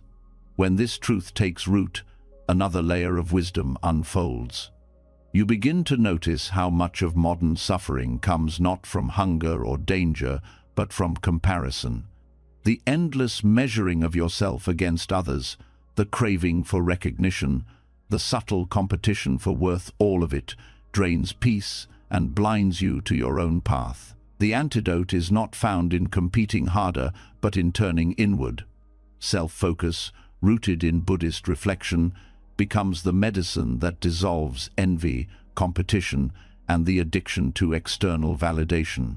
Comparison is woven deeply into human culture. From childhood, people are taught to measure themselves against peers, grades, appearance, possessions, achievements. The message is clear. Your value lies in being better than someone else. Yet this race never ends, because there will always be someone with more wealth, more beauty, more success, more recognition. The chase becomes a prison. Envy corrodes joy. Competition replaces connection, and validation from others becomes a drug that must be constantly renewed. Buddhism cuts to the root of this suffering by turning the gaze inward. Instead of asking how you compare to another, the practice asks, how well do you know yourself? Where are your thoughts leading you? What attachments keep you restless? What habits create clarity or confusion? These questions shift the ground entirely. The focus is no longer on outrunning others, but on awakening within. This is not selfishness, it is liberation. The more you see yourself clearly, the less power comparison has over you. Self-focus reveals that envy is born from illusion.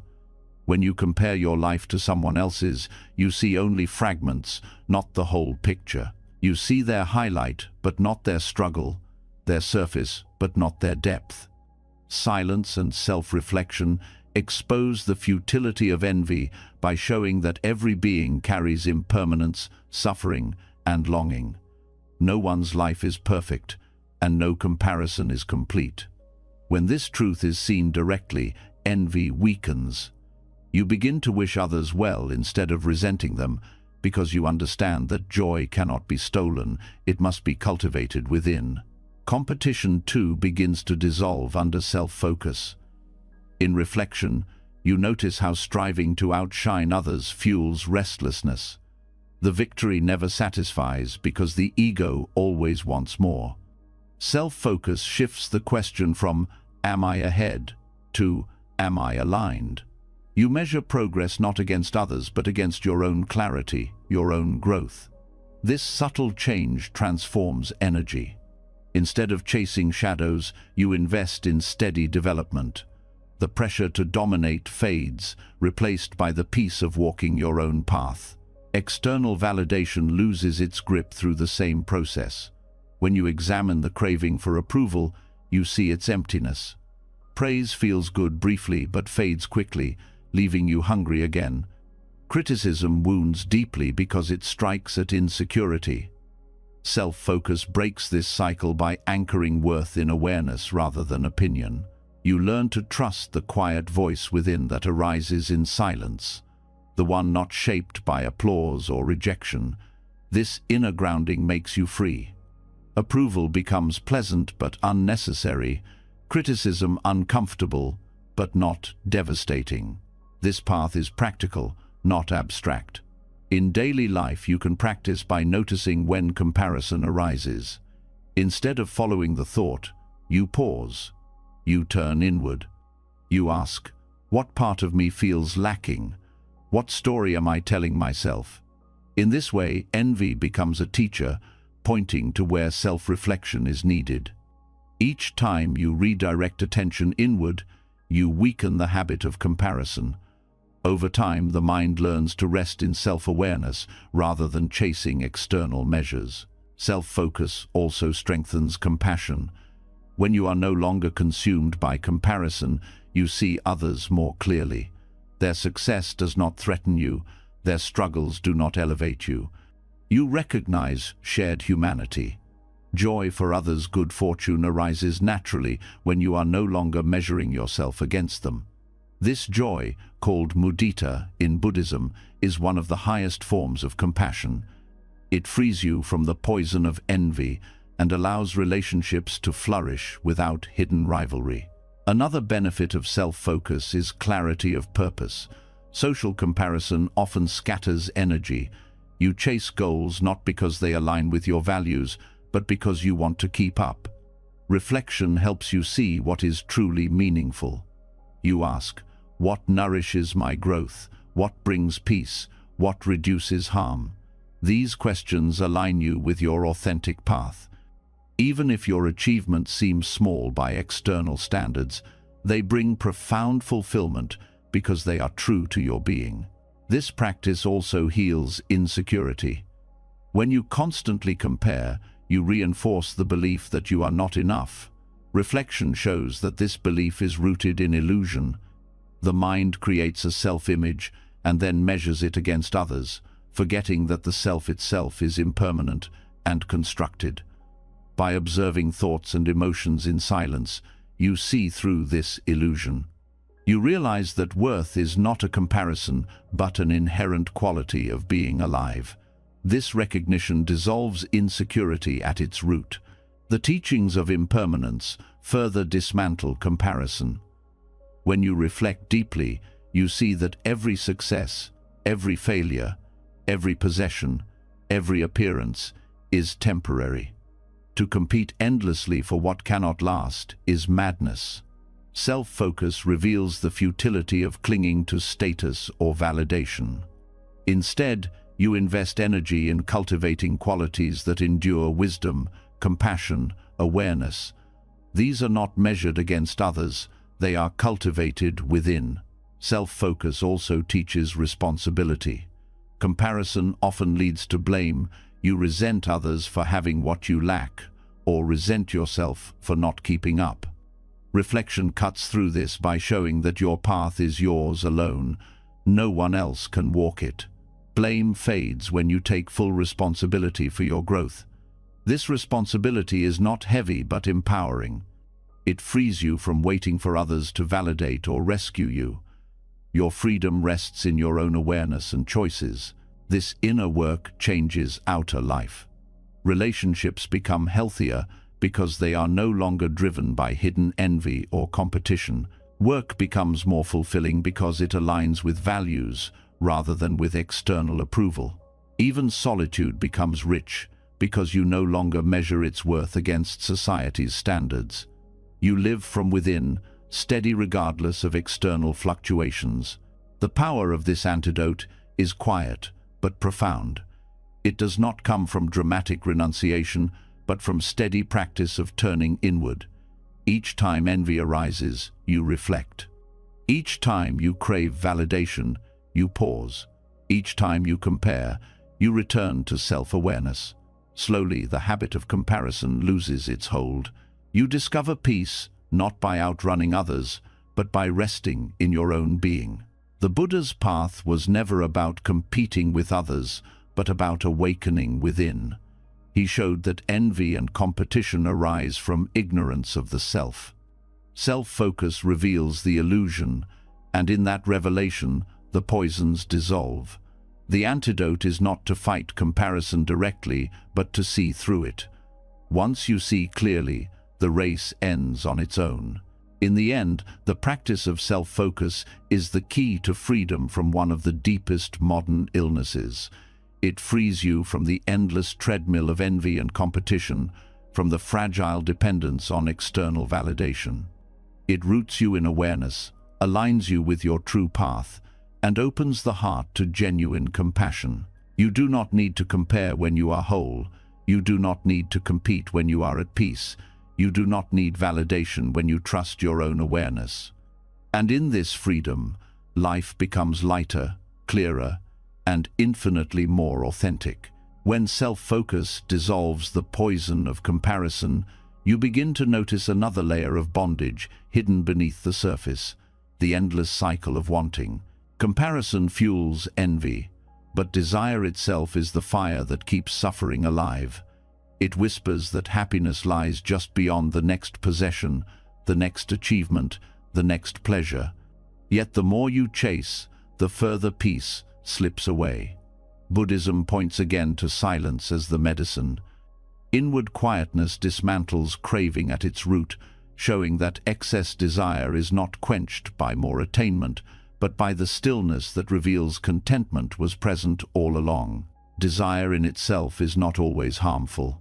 The desire to eat when hungry, to rest when tired, to seek warmth in the cold, these are natural and necessary. The suffering begins with excess, with the kind of wanting that no longer serves life, but enslaves it. Craving for status, for approval, for endless possessions, for stimulation without end. This is the hunger that never rests. It promises satisfaction, but delivers only more thirst. Silence unmasks this lie. When the mind grows quiet, you notice the restless pull of desire more clearly. Without noise, cravings appear like ripples on a still pond. You see the urge to reach for distraction, to grasp at more comfort, to chase fleeting pleasure. In ordinary life, these urges pass unnoticed because noise covers them. But in silence, they reveal their constant presence. At first, this can feel unsettling, as if the mind is addicted to wanting. But this awareness is the first step toward release. The Buddha described craving as the root of suffering, the chain that binds beings to the cycle of rebirth and discontent. To see craving clearly is already to loosen its grip. Silence is the condition that allows this clarity. By sitting without chasing, without consuming, without distracting, you begin to notice that desire arises, peaks, and falls on its own. You do not need to obey it. The more you observe without acting, the weaker its hold becomes. Excess desire thrives on the illusion that happiness is elsewhere. It convinces you that contentment will arrive when conditions are perfect. Silence cuts through this illusion by bringing you back to the present. In quietness, you discover that peace is not in the next purchase, the next accomplishment, the next recognition.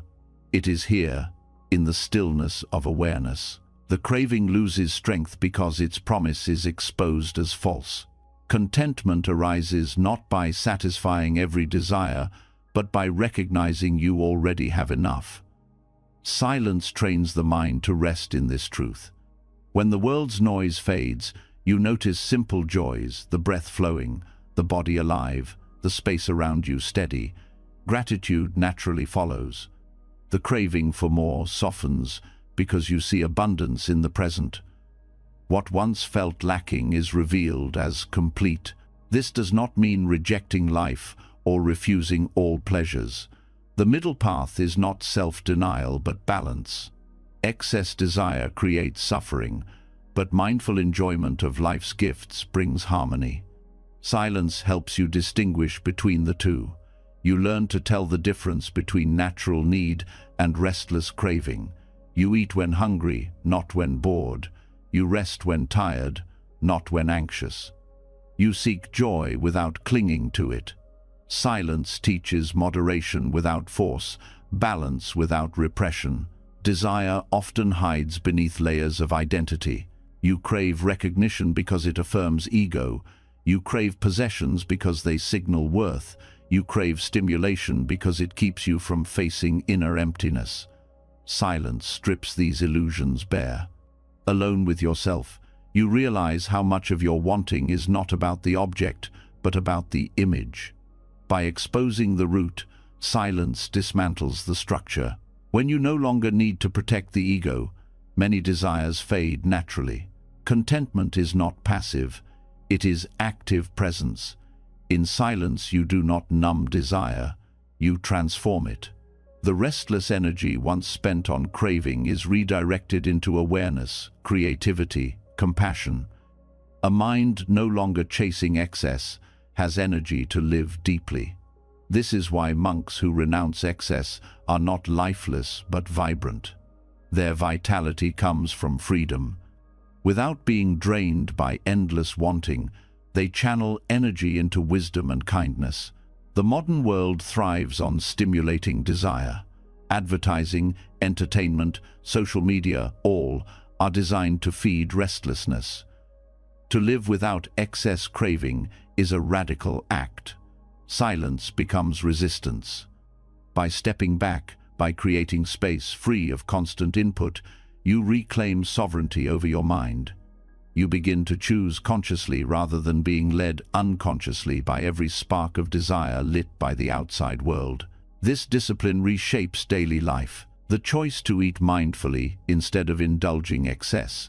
The decision to rest in silence instead of constant entertainment.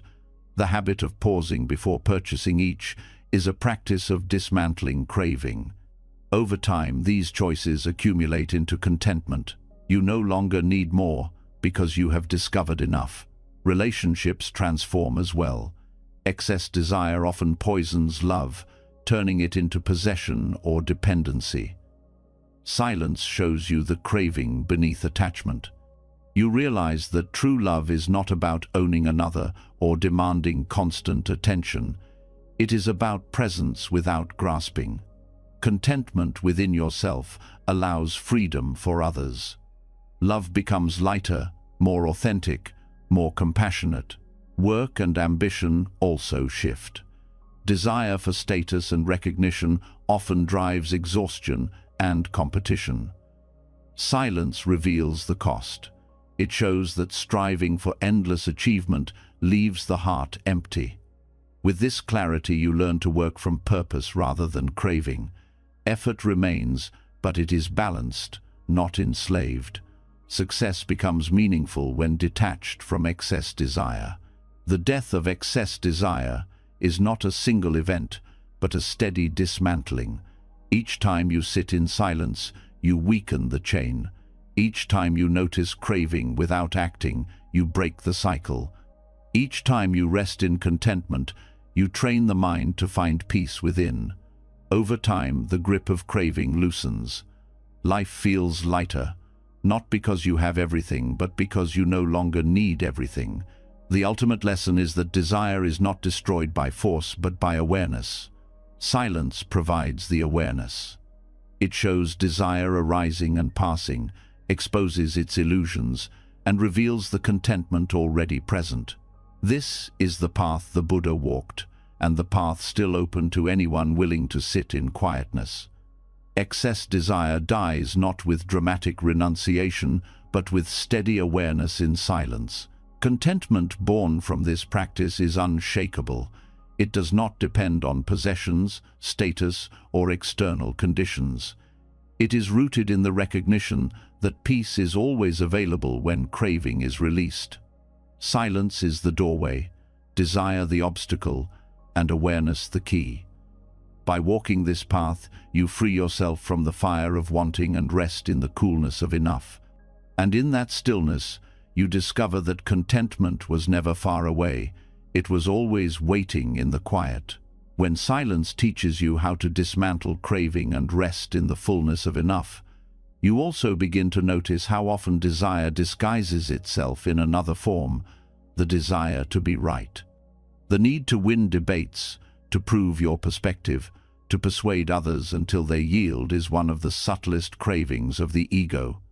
It wears the mask of logic, of justice, of truth-seeking, but beneath it is the same restless hunger to secure identity through dominance. Buddhism offers a simple yet radical teaching. Peace often comes not from winning arguments, but from stepping away from them. The wisdom of withdrawing from argument is the recognition that silence can preserve harmony where words would only deepen division. Arguments seem to promise resolution, yet they rarely deliver it. Each side defends more fiercely, voices rise, and the truth becomes less important than victory. Even when one side appears to win, both lose peace. The heart is left unsettled, the mind clouded by tension, and the relationship weakened by hidden resentment. Stepping away from argument is not about cowardice or surrender. It is about recognizing that clashing egos cannot create clarity. Only stillness can. The Buddha himself often demonstrated this wisdom. When pressed with hostile questions, he frequently chose silence. His silence was not ignorance, but a refusal to entangle himself in disputes that could not bear fruit. He understood that many arguments are traps, born not from genuine inquiry, but from the ego's need to be affirmed. By withdrawing, he showed that truth does not require defense. Truth stands whether or not it is acknowledged. Withdrawing from argument does not mean abandoning communication. It means knowing the difference between dialogue and conflict. Dialogue arises when both sides seek understanding. Argument arises when each side seeks to conquer. In dialogue, silence can be broken with careful words. In argument, silence is often the greater wisdom. By refusing to fuel conflict, you preserve energy and allow time for clarity to emerge naturally. The practice begins with self-awareness. Notice the surge of energy when someone challenges you. The ego burns to respond, to correct, to assert. In that moment you pause. You ask, will these words bring peace or will they inflame? Is my goal to understand or simply to win? Often you will see that the impulse to speak is rooted in pride, not in wisdom. Withdrawing becomes the truer strength. This withdrawal is not suppression. Suppression locks anger inside. True withdrawal is release. You allow the urge to argue to rise and pass without action. In doing so, you dissolve its power. The energy that would have been spent on endless words is conserved, redirected toward clarity and compassion. This conservation builds inner strength. It is the strength of one who no longer needs the validation of victory. In relationships, this practice transforms dynamics. Many conflicts in families and partnerships are not about the actual issues, but about the refusal to let go of being right. When one person chooses silence, the cycle ends. Arguments lose momentum when they are not fed. Over time, the absence of constant disputes creates space for genuine understanding. Peace grows not because all disagreements vanish, but because the energy of conflict no longer dominates. In communities, the same principle applies. Arguments often fracture groups, dividing people into camps that defend positions rather than working toward solutions. The one who steps back, who refuses to be dragged into heated battles, becomes a stabilizing force. Their silence communicates presence without hostility. It shows that peace is more valuable than triumph. This steadiness often inspires others to soften their stance, opening the door to cooperation. Withdrawing from argument also protects clarity of mind. Heated words cloud judgment. They stir emotions until you can no longer see the truth. Silence clears the fog. When you resist the pull of argument, you remain able to discern what is real. You can still act, still speak when necessary, but from a place of calm rather than agitation. This clarity ensures that your decisions are guided by wisdom rather than by ego. The wisdom of this practice becomes even more clear when seen through the lens of impermanence. Every opinion, every perspective is conditioned by countless factors: upbringing, culture, experience, mood. To cling rigidly to being right is to cling to what is constantly shifting. By withdrawing from argument, you recognize that truth is larger than any one perspective. You free yourself from the illusion that your view must dominate in order to have value. This does not mean that injustice should be ignored or truth abandoned. It means choosing the right way to respond. Some situations require words, but even then, they must be spoken from calm rather than from the fire of argument. The difference is profound. Words spoken without the need to conquer carry weight. They persuade not through force, but through clarity. Often, silence first makes such words possible. The practice also dismantles pride. The ego thrives on the belief that it is superior. Argument is its favorite stage. Each victory inflates it, but each defeat wounds it, creating a cycle of highs and lows. Withdrawing removes the stage entirely. Pride loses its arena. In its place arises humility, the recognition that truth does not belong to any single person. This humility is not weakness, but freedom from the exhausting need to prove. In daily life, the opportunities to practice are endless. A colleague challenges your idea, a family member provokes you, a stranger online insults you. In each case, you face a choice. Will you enter the cycle of argument, or will you step back? Each time you choose withdrawal, you reinforce peace within yourself. Over time, the habit becomes natural. You no longer feel compelled to fight every battle. Your presence itself becomes calm, and others sense it. This calmness carries unseen power.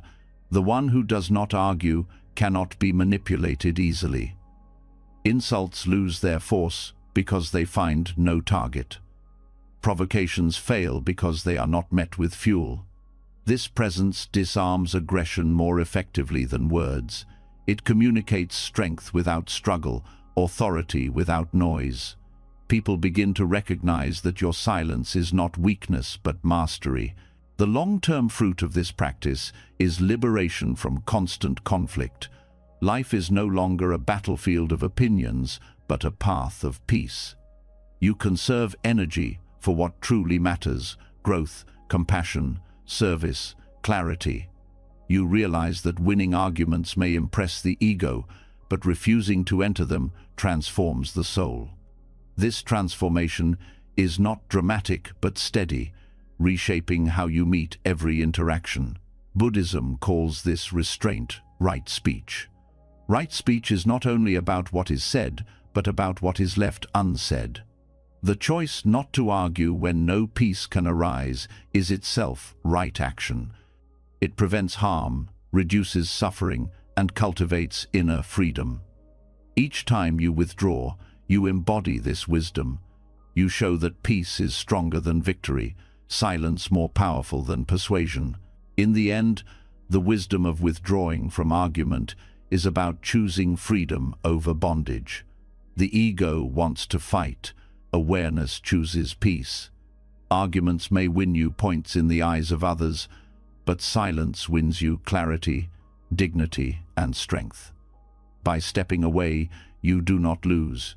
You gain a life unburdened by endless conflict.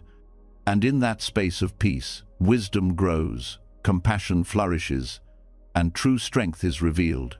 When the wisdom of withdrawing from argument becomes clear, you begin to notice another subtle trap hidden in everyday life. Not every disturbance comes from heated debates or conflicts.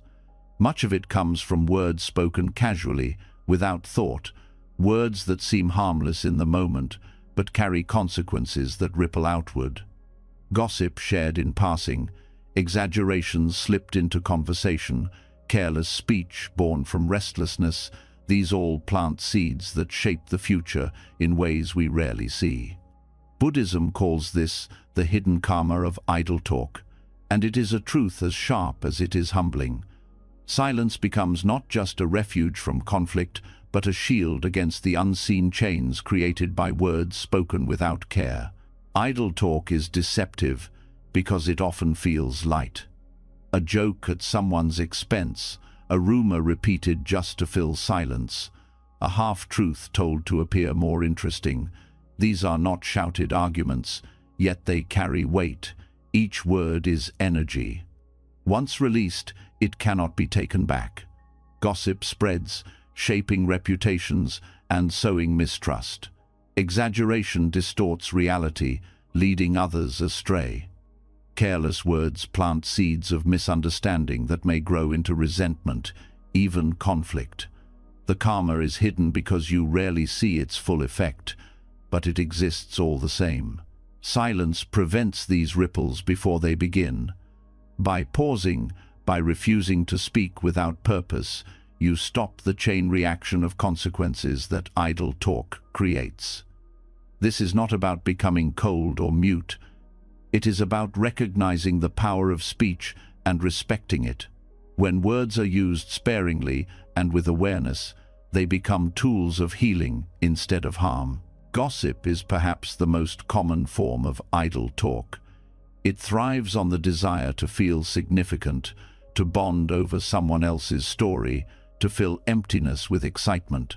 Yet gossip poisons the one who speaks as much as the one who is spoken about. Each time you participate, you reinforce patterns of judgment and mistrust. You create a habit of seeing others through flaws instead of compassion. The Buddha warned that gossip scatters the mind and weakens virtue. Silence, in contrast, builds dignity. By refusing to pass on what is not yours to share, you protect both yourself and others. Exaggeration is another hidden chain. It may seem harmless to stretch a story, to add color for attention, but each exaggeration is a departure from truth. Over time, this weakens trust. Others sense the distortion, even if they cannot name it. More importantly, it clouds your own relationship with reality.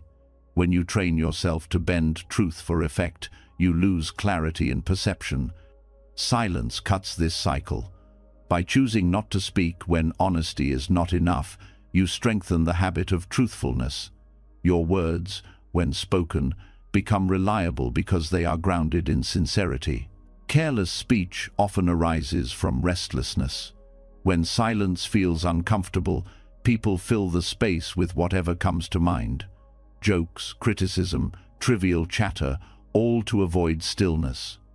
But these words, though casual, carry weight. They may hurt, distract, or mislead. Each one plants a karmic seed that continues beyond the moment.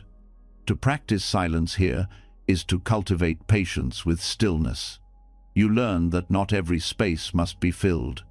Silence itself can be presence, and presence needs no decoration. The karma of idle talk is not always immediate. Sometimes words return years later, reshaping relationships or reputations long after they were spoken. A rumor spread carelessly may resurface, damaging trust. A careless joke may be remembered as insult. This delayed effect makes idle talk dangerous. It hides its impact until it is too late. Silence avoids this entirely. By speaking less, you reduce the chances of harm. This does not mean never speaking. It means practicing discernment. Before words leave your mouth, you ask, are they true? Are they kind? Are they necessary? Are they timely? If not, silence is the wiser choice. This discipline transforms communication. Conversations become lighter, cleaner, more meaningful. People trust your words because they know they are not scattered carelessly. The effect of this practice on relationships is profound. When you abstain from gossip, you create safety. Friends know you will not betray them with idle words. When you avoid exaggeration, your integrity becomes visible. When you refrain from careless chatter, your presence feels calm and steady. Over time, these small acts of restraint build a reputation of trustworthiness that no declaration could create. On a deeper level, silence protects your own mind. Idle talk stirs restlessness, scattering attention outward. Each careless word strengthens the habit of distraction. Silence gathers energy inward, strengthening clarity and awareness. You feel less drained because you no longer spend energy on maintaining illusions or fueling unnecessary drama. Your mind becomes sharper, more grounded in reality. Idle talk also feeds ego. It often arises from the desire to be noticed, to appear interesting, to hold attention. By practicing silence, you weaken this egoic craving. You discover that presence does not need performance. You are valuable without filling the air with noise. This realization brings humility, a strength far greater than the fleeting thrill of being the center of attention. Even in work and community, silence has hidden power. Teams often waste energy in endless chatter, meetings filled with words that add nothing. When silence is practiced, communication becomes focused. Words are chosen carefully, action flows more smoothly, and respect deepens. Communities that respect silence create harmony because they reduce the friction caused by idle talk.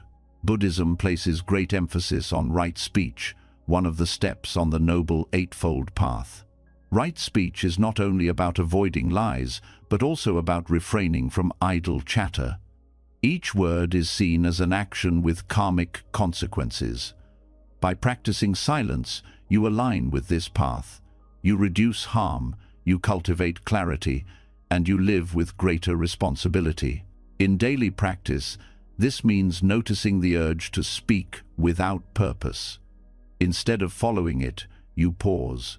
You let silence hold the space. Over time, the urge weakens.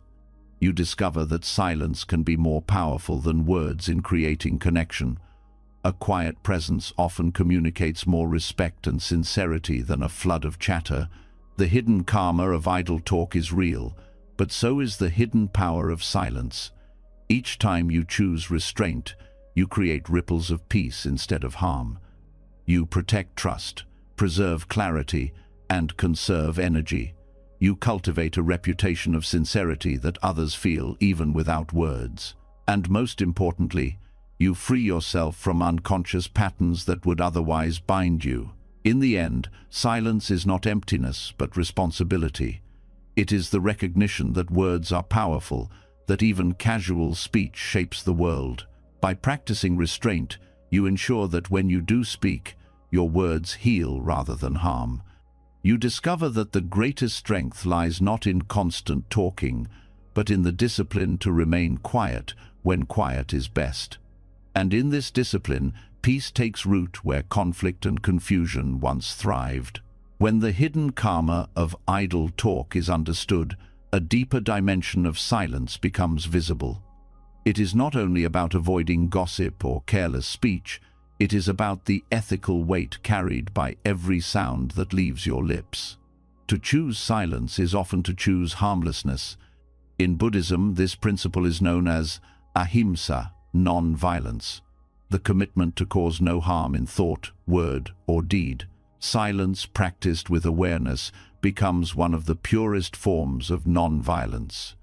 By refusing to react with harshness, by withholding speech that could injure, you protect not only others but also yourself from the ripples of harm. Violence is usually imagined as physical aggression, but words can wound with equal force. A single insult can scar for years, a careless statement can break trust, and a harsh tone can harden hearts. These are forms of violence as real as blows, though less visible.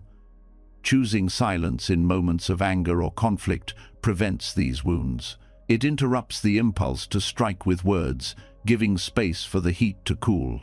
This is ahimsa, lived not through restraint of the body, but through discipline of the voice. Silence also protects the self. Each time you react violently, whether through words or actions, you plant seeds of agitation within. The anger does not vanish with expression. It lingers, leaving traces that disturb peace of mind. By choosing quiet, you protect your inner world from being poisoned by reaction. You allow the surge of emotion to pass without leaving scars on yourself or others. This is not suppression, but liberation, the recognition that you do not need to become the slave of your impulses. This practice begins with awareness of the chain between thought, word, and action. A thought of anger arises, the urge to speak follows, and soon harsh words fly. Violence is born in seconds.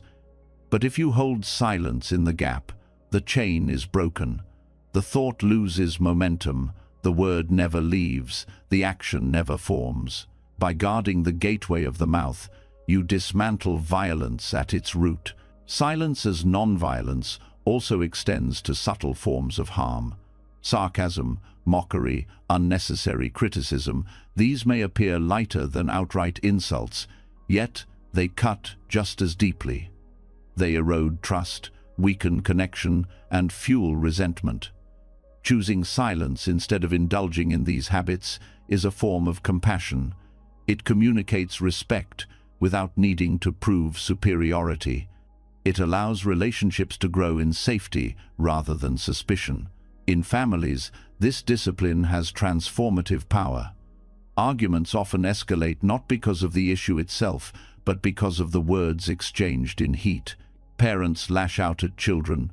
Partners strike each other with phrases they later regret. Choosing silence in these moments is an act of love. It prevents wounds that may linger for years. It teaches that restraint is not weakness, but strength. That love can be shown by refusing to harm even when provoked. In communities, silence as non-violence becomes a stabilizing force. Groups often fracture when members respond harshly to one another. By refusing to add fuel, you become a source of calm. Others sense that in your presence they are safe from attack. This safety creates trust, and trust allows cooperation. Non-violence lived through silence builds harmony not by force but by absence of harm. The practice also extends inward. Violence is not only directed outward, it often turns inward as self-criticism. Harsh inner dialogue, constant judgment, and relentless blame are forms of inner violence. Silence can dissolve them. By pausing instead of feeding self-criticism, you soften the habit. You begin to treat yourself with the same compassion you would offer others. Inner silence is thus non-violence toward the self, healing wounds created by years of harsh inner speech. Ahimsa, through silence, does not mean passivity. It does not mean allowing injustice to continue or refusing to speak truth. It means choosing words carefully, ensuring that when you do speak, your intention is to reduce harm rather than to increase it. Silence creates the space for this clarity. It ensures that speech, when it arises, comes from wisdom rather than reactivity. In practice, this requires training. When provoked, the impulse to react feels immediate and overwhelming. But if you breathe, if you pause, if you let silence hold you, the energy shifts, the urge loses force. From that silence, a wiser response may emerge, or perhaps no words at all. Both are acts of non-violence, because they prevent the cycle of harm. The karmic effects of silence as non-violence are profound. Each time you refrain from reacting with harm, you prevent the creation of karmic chains that would bind you further. Instead, you plant seeds of peace. These seeds shape your future interactions, your relationships, even your inner state. Over time, your presence itself becomes a field of safety. Others feel it without explanation. They know that in your company, they are free from the threat of harm. This discipline reshapes how you see strength. The world often confuses strength with domination, with the ability to crush or silence others.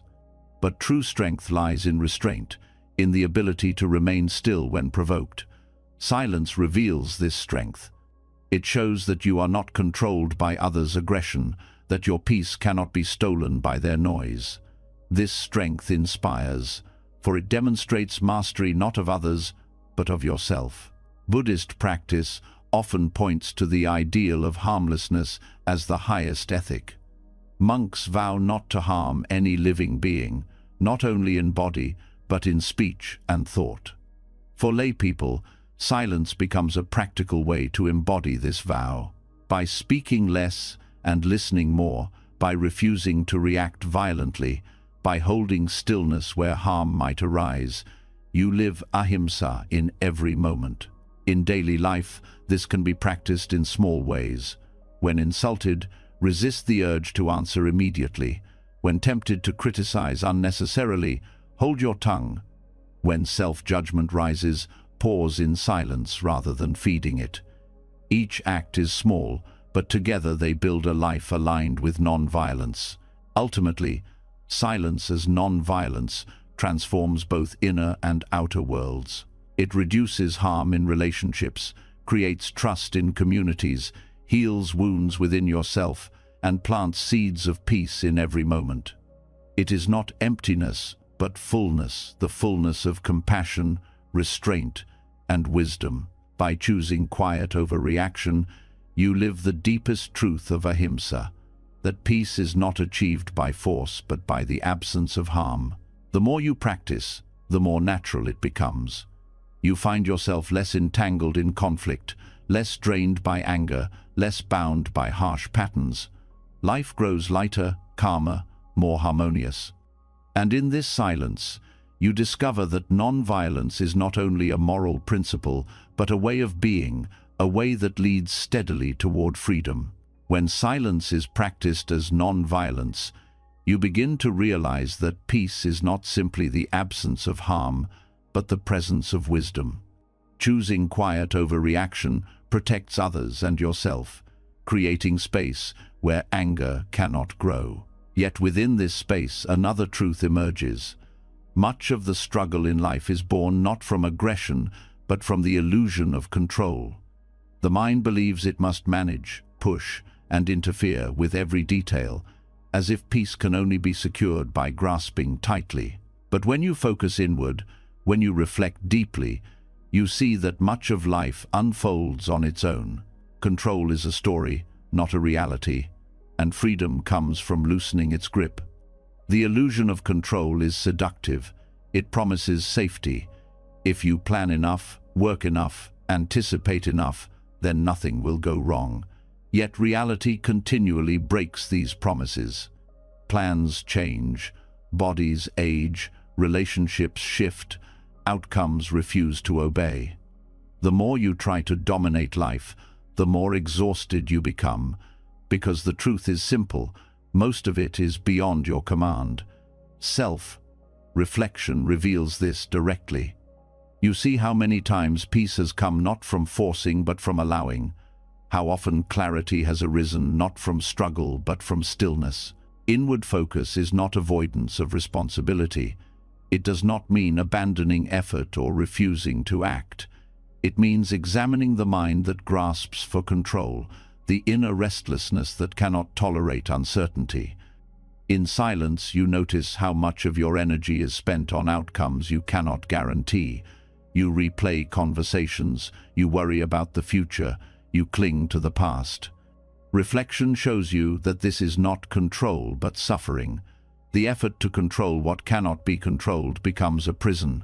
When you focus inward, you see that life has its own intelligence. The body breathes without your command, the heart beats without your order, wounds heal without your supervision. Seasons shift, rivers flow, planets move, all without your interference. This same intelligence is present in your own life. Circumstances often resolve themselves when given space. Opportunities appear without being forced. Clarity arises when you stop trying to dictate every detail. Reflection reveals that the world is not chaos waiting for you to manage it, but a living process unfolding on its own. This recognition does not lead to passivity, it leads to wise effort. You still act, but you act where action is fruitful. You plant seeds, but you do not pull at the sprouts to make them grow. You prepare, but you release attachment to outcomes. Inward focus shows you where your responsibility ends and where trust must begin. This balance is the middle path between control and neglect. The illusion of control is often tied to fear. You try to dominate the future because uncertainty feels unbearable. But reflection teaches that uncertainty is the nature of life itself. No amount of planning erases it. By facing this directly, you weaken fear's hold. You discover that peace does not come from eliminating uncertainty, but from accepting it. When you release the grip of control, you step into alignment with reality rather than struggling against it.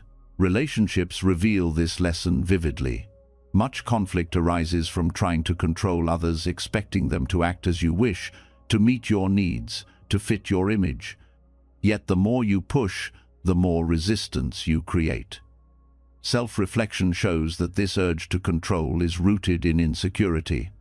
By focusing inward, you shift attention from changing others to understanding yourself. You notice your triggers, your attachments, your unmet needs.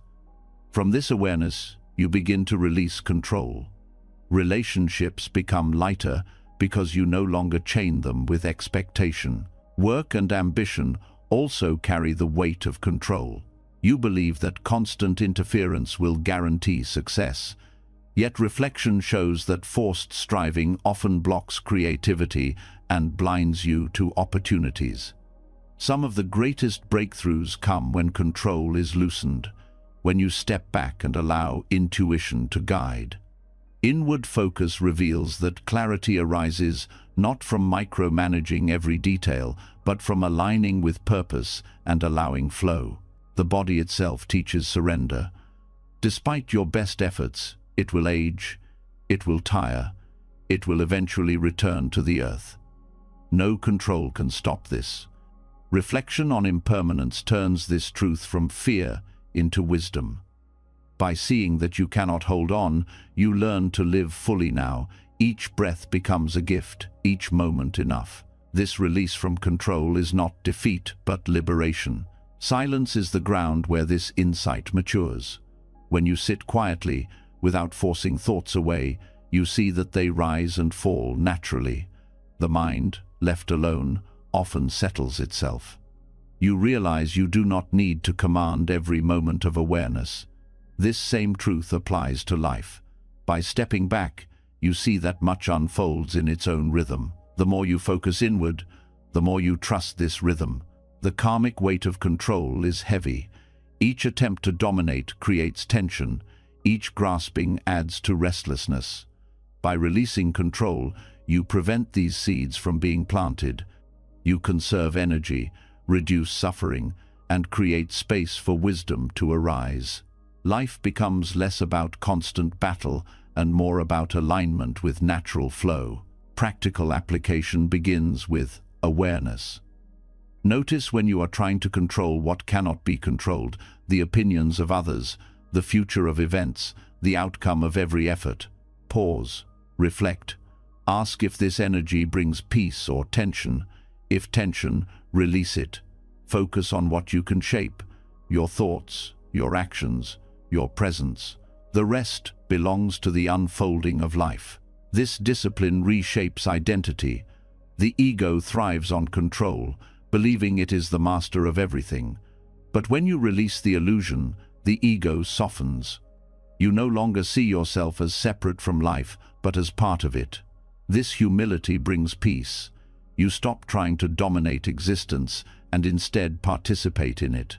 Life becomes partnership, not conquest. Over time, the freedom of letting go deepens. You find yourself less anxious about outcomes, less trapped in regret, less consumed by worry. You still act with care, but you no longer cling to results. You live fully in the present, trusting that life unfolds as it must.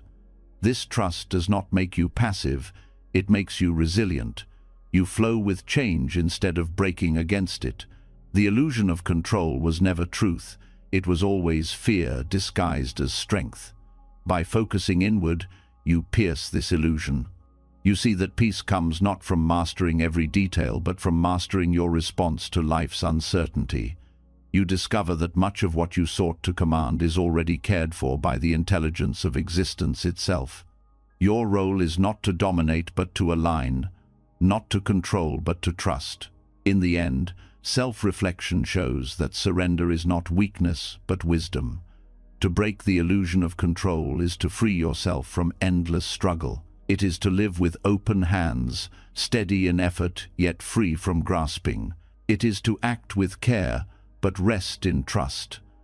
And in this balance, you discover a life that feels lighter, calmer, and more in harmony with the truth that everything unfolds naturally when you stop forcing it to obey. When self-reflection exposes the illusion of control, life begins to look different. You see that so much unfolds without your interference, that peace is found not in constant grasping, but in trusting the natural rhythm of existence. From this recognition comes another doorway, the role of solitude. What once felt like emptiness or loneliness reveals itself as a profound teacher. Time alone becomes a mirror, a guide, even a voice of the Buddha within, showing you truths that cannot be heard in noise. Solitude is no longer absence but presence, no longer isolation but instruction. At first, solitude can feel threatening. The absence of others strips away distractions, leaving you face to face with yourself. Without external voices to affirm or distract, suppressed emotions surface. Boredom arises, restlessness appears, and the mind runs in circles. This discomfort is why so many avoid being alone. Yet if you stay, if you resist the urge to flee into activity or company, solitude begins to shift. The stillness turns from hostile to nurturing. It reveals insights that no teacher, no book, no lecture could ever give. Solitude becomes a teacher because it removes illusions. In company, it is easy to wear masks, to perform roles, to seek approval. Alone, those masks fall. You see clearly what you fear, what you crave, what you cling to. Solitude exposes the raw truth of your being. This honesty can be painful, but it is also liberating. Only when you see yourself without disguise can you begin to transform. Silence in solitude is the first lesson. It teaches authenticity. Inwardly, solitude awakens forgotten capacities. Creativity often flourishes in quiet, when the mind is not pulled outward but allowed to wander freely. Many great works of art, philosophy, and spiritual insight were born in solitude. The Buddha himself withdrew to the forest. Saints sought deserts. Sages sat in mountains. They were not escaping life, but listening to it more deeply. Solitude provided the space where truth could surface unhindered. Yet solitude is not about physical withdrawal alone. It is an inward turning, a willingness to be with oneself fully. You can be in solitude even in a crowded city if you rest in inner silence. Likewise, you can feel deeply lonely even when surrounded by people if you avoid yourself. The true teacher is not the absence of others, but the presence of awareness. When you embrace this presence, solitude becomes a sanctuary, a place where you meet not emptiness but depth. One of the great lessons of solitude is impermanence. Alone, you notice the shifting of thoughts, the rise and fall of emotions, the passing of time more directly. With no one to distract you, the truth of change becomes vivid. You begin to see that nothing within you is fixed, not your fears, not your desires, not your identity. This insight brings freedom. If nothing is fixed, nothing must be clung to. Solitude becomes a teacher of letting go. Solitude also reveals interdependence in an unexpected way. By spending time alone, you realize how much of your usual identity depends on others, on their opinions, their reactions, their roles. When those are absent, you see more clearly that your sense of self is constructed, not inherent. Far from making you isolated, this realization deepens compassion. You recognize that others, too, build their identities on fragile constructs. Understanding your own illusions helps you meet others with patience and kindness. Another lesson of solitude is contentment. When alone, you learn to find joy in simplicity, the breath, the movement of light, the rhythm of your body. With no one to impress, no roles to play, you discover how little you truly need. This simplicity brings peace. You stop chasing constant stimulation and begin to rest in enough. Contentment is not taught by noise or abundance. It is learned in the quiet presence of solitude. Fear of solitude often arises from the belief that being alone means being unloved or incomplete. Reflection dissolves this fear. In solitude, you begin to sense a deeper presence, a stillness that feels like companionship from within. The Buddha called this awareness the refuge. When you rest in it, loneliness dissolves. You realize that you are never truly alone because awareness itself is always with you. This awareness becomes the greatest teacher, guiding you through silence. Practical solitude is not about abandoning the world, but about creating spaces of stillness within it. This can be a daily period of quiet, a retreat into nature, or even moments of pause during activity. Each time you step into solitude, you give yourself the gift of reflection. Over time, these moments accumulate into wisdom.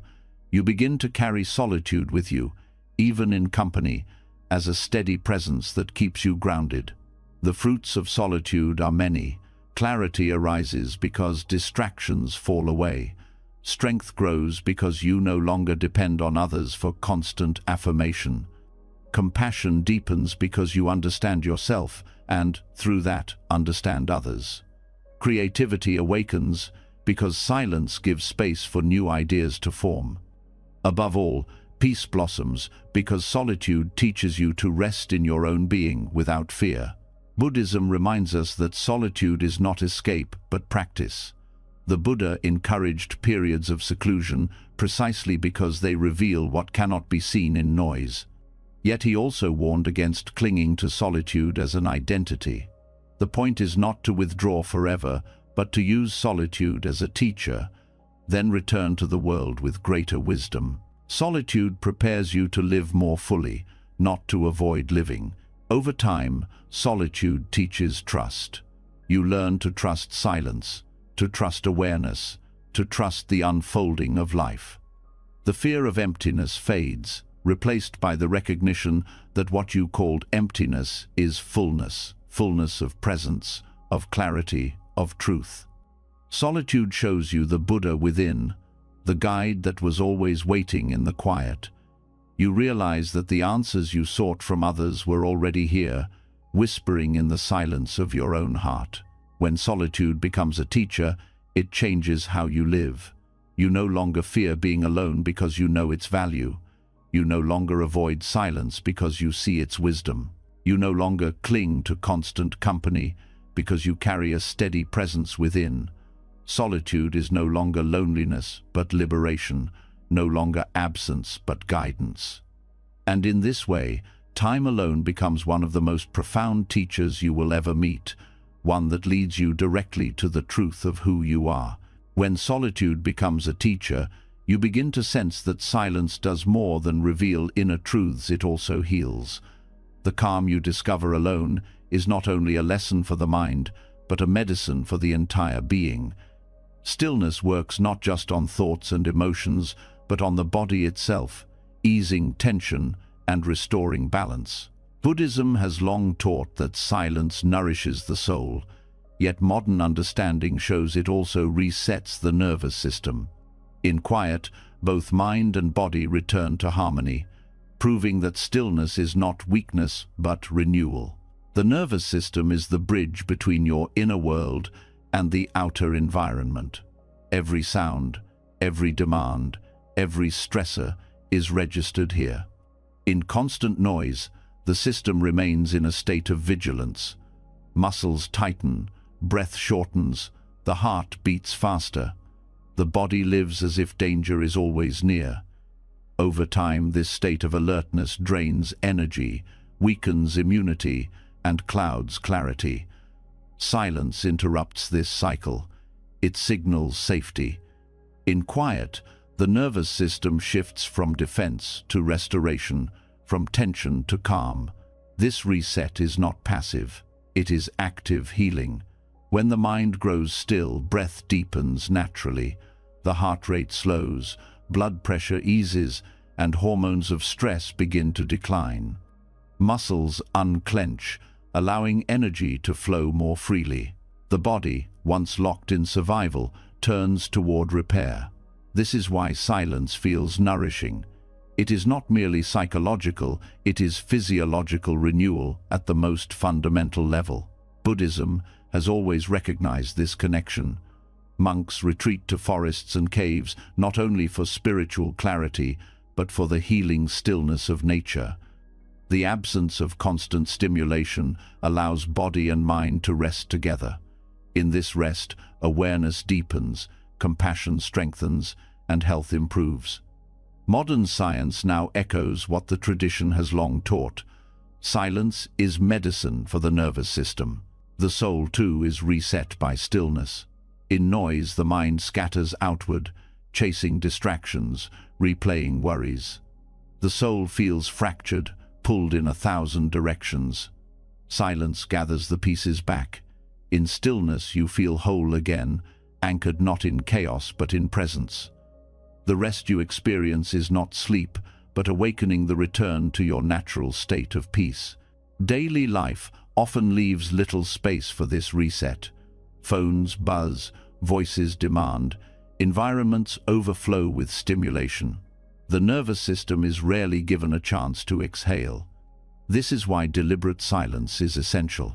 Even a few minutes of stillness can shift the system, creating a pause where restoration begins. A walk without headphones, a meal eaten in quiet, a moment of breath before bed. These small acts provide sanctuary for both body and soul. The effects accumulate. Regular silence reduces chronic stress, improves sleep, strengthens immunity, and enhances focus.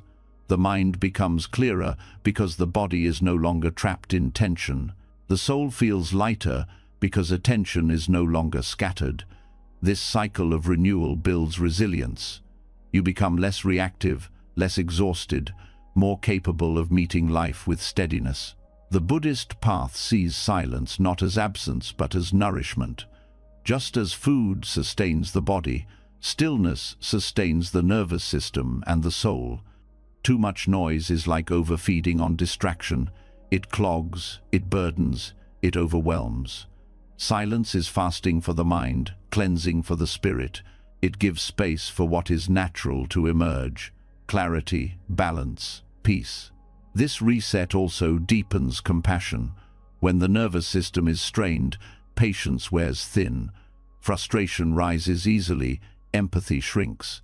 In silence, tension eases, and the heart opens. You respond more gently because you are not carrying the burden of constant stress. Compassion is not forced. It flows naturally when the body and soul are rested. Stillness also strengthens awareness. In a state of balance, you notice more the rhythm of breath, the subtleties of emotion, the details of experience. The nervous system, no longer overwhelmed, sharpens perception. The soul, no longer scattered, feels connected. Silence becomes the ground where mindfulness flourishes. This practice is not about escaping life, but about sustaining it. Without regular resets, exhaustion accumulates, and even joy becomes difficult to feel. With silence, energy is renewed, and life regains depth. The smallest moments, a smile, a breeze, a breath, become rich again because you are present to receive them. The karmic effect of silence as reset is profound. By reducing stress and restoring balance, you prevent the harm that arises from exhaustion and reactivity. You plant seeds of peace in your body and mind, which ripple outward in every interaction. Your presence becomes calmer, your decisions wiser, your relationships healthier. Practicing this reset can be simple. Begin by creating pockets of silence in your day. Notice the urge to fill every gap with sound or activity, and instead allow stillness. In these moments, focus inward. Feel the breath, sense the body, rest in awareness. Each pause is a gift to the nervous system. Each moment of quiet, a nourishment for the soul. Over time, silence becomes not only a practice, but a way of being. You carry the reset within you. Even in noise, you touch the inner stillness.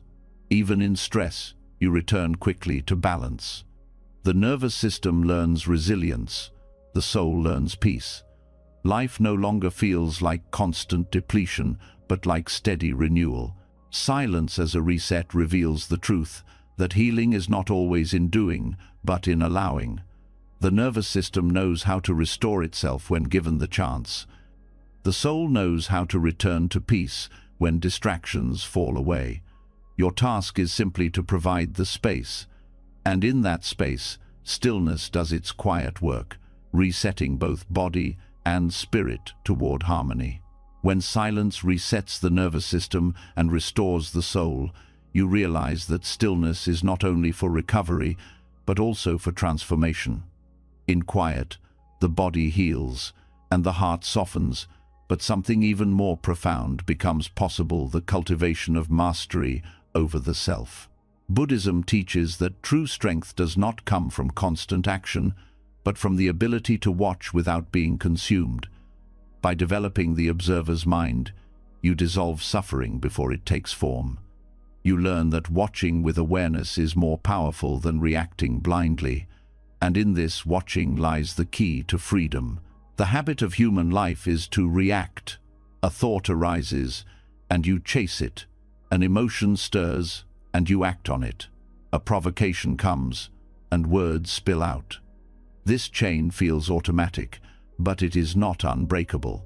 The observer's mind is the space between stimulus and response. It is the ability to see the thought, feel the emotion, notice the impulse, and simply watch. By watching, you cut the chain. The thought passes, the emotion changes, the impulse weakens.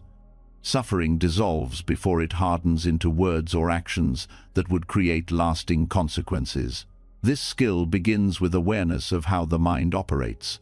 In silence, you see how thoughts arise on their own, like clouds drifting across the sky. You did not choose them, they simply appeared. The same is true of emotions. They surge like waves without your command. By watching closely, you realize that you are not the thoughts or the emotions themselves, but the one who notices them. This shift is the beginning of mastery. Instead of being pulled into every storm, you remain steady as the witness. The observer's mind does not repress. It does not push thoughts away or deny feelings. It allows everything to arise, but refuses to be enslaved by it. Anger may appear, but the observer watches. Fear may come, but the observer notices. Desire may pull, but the observer remains steady. In this watching, the grip of suffering weakens. What once controlled you becomes transparent, losing its power. This practice also dismantles the illusion of permanence. When you watch thoughts and emotions, you see their impermanence directly. Anger flares and fades, joy rises and falls, sadness passes like weather. By observing this constant change, you stop clinging. You no longer panic when pain arises because you see it will pass. You no longer grasp desperately at joy because you see it too will change. Watching dissolves attachment, and with it, suffering. The observer's mind also protects relationships. Many conflicts arise not from what is said, but from reactions to fleeting emotions. A word spoken in anger can wound for years. By watching instead of acting, you prevent these wounds. You allow the surge of emotion to pass before speaking. The silence that comes from watching becomes protection, a shield against harm. Over time, this restraint builds trust and harmony. Inwardly, this discipline creates profound stability. The mind that watches does not scatter with every distraction. It becomes steady, like a mountain unmoved by passing clouds. This stability brings peace even in difficulty. Challenges remain, but suffering lessens because you no longer add reactivity to pain. You face life with clarity instead of confusion. Self-mastery through watching also reveals the roots of suffering. By observing thoughts without acting, you see patterns. You notice how desire arises from insecurity, how anger is often a mask for fear, how jealousy comes from comparison. These insights are only visible when you do not rush into reaction. Watching gives you knowledge of the mind's hidden workings, and this knowledge allows transformation. The practice extends beyond meditation. In daily life, every moment becomes an opportunity. When someone criticizes you, instead of replying instantly, you watch the reaction inside. You notice the sting, the urge to defend, the heat rising, and you remain silent. The emotion shifts, and clarity emerges. In this clarity, you may choose wise words or no words at all. By watching, you dissolve suffering before it multiplies. This skill also enhances compassion. When you see your own thoughts and emotions arise and pass, you recognize the same in others. Their anger is a wave, their fear a cloud, their desire a surge. You no longer judge them harshly because you see they too are caught in impermanence. Compassion arises naturally from this understanding. The observer's mind does not separate you from others. It connects you more deeply by revealing shared humanity. The karmic impact of this practice is profound.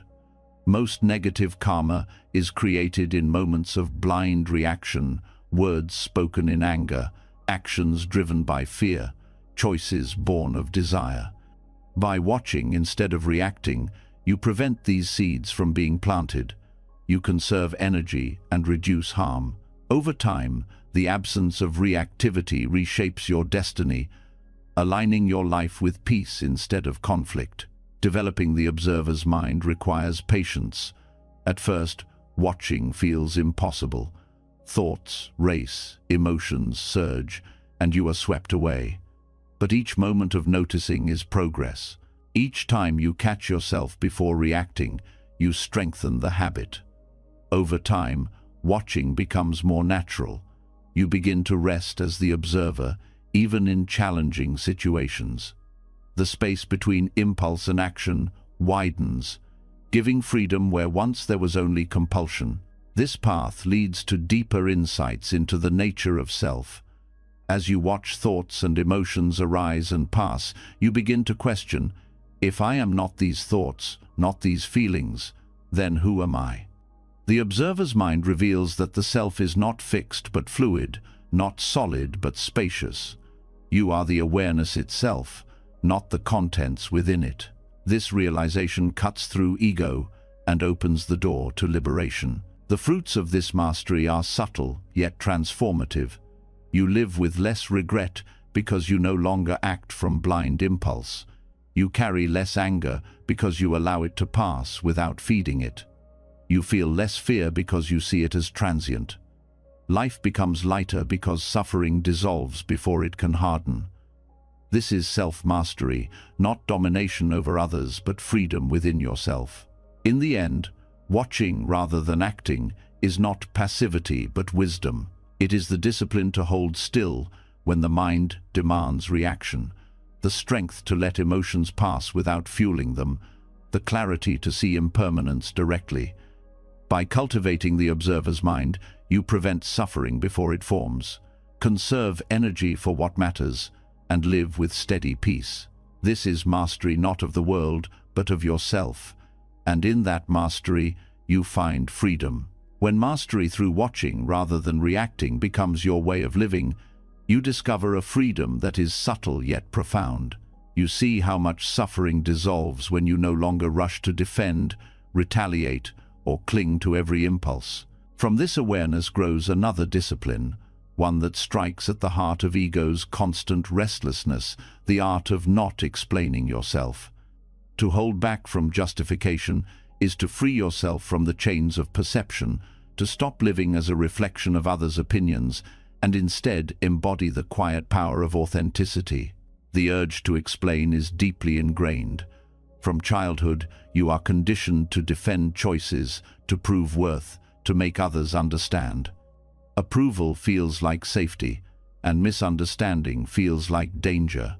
This conditioning creates a life spent performing, where each action is accompanied by a story crafted to satisfy others. Yet in truth, explanations often do not bring peace. They feed the cycle of dependence, tying your freedom to others' acceptance. The subtle art of not explaining yourself breaks this cycle. When you refrain from explaining, you discover the difference between action and image. Action arises from clarity within. Image is constructed for external eyes. Explaining often belongs to the image it tries to control how others see you. But when you release the need to explain, you place your energy back into the action itself. The choice stands on its own, silent yet strong. This silence communicates more authenticity than words ever could. This practice does not mean refusing to communicate when clarity is truly needed.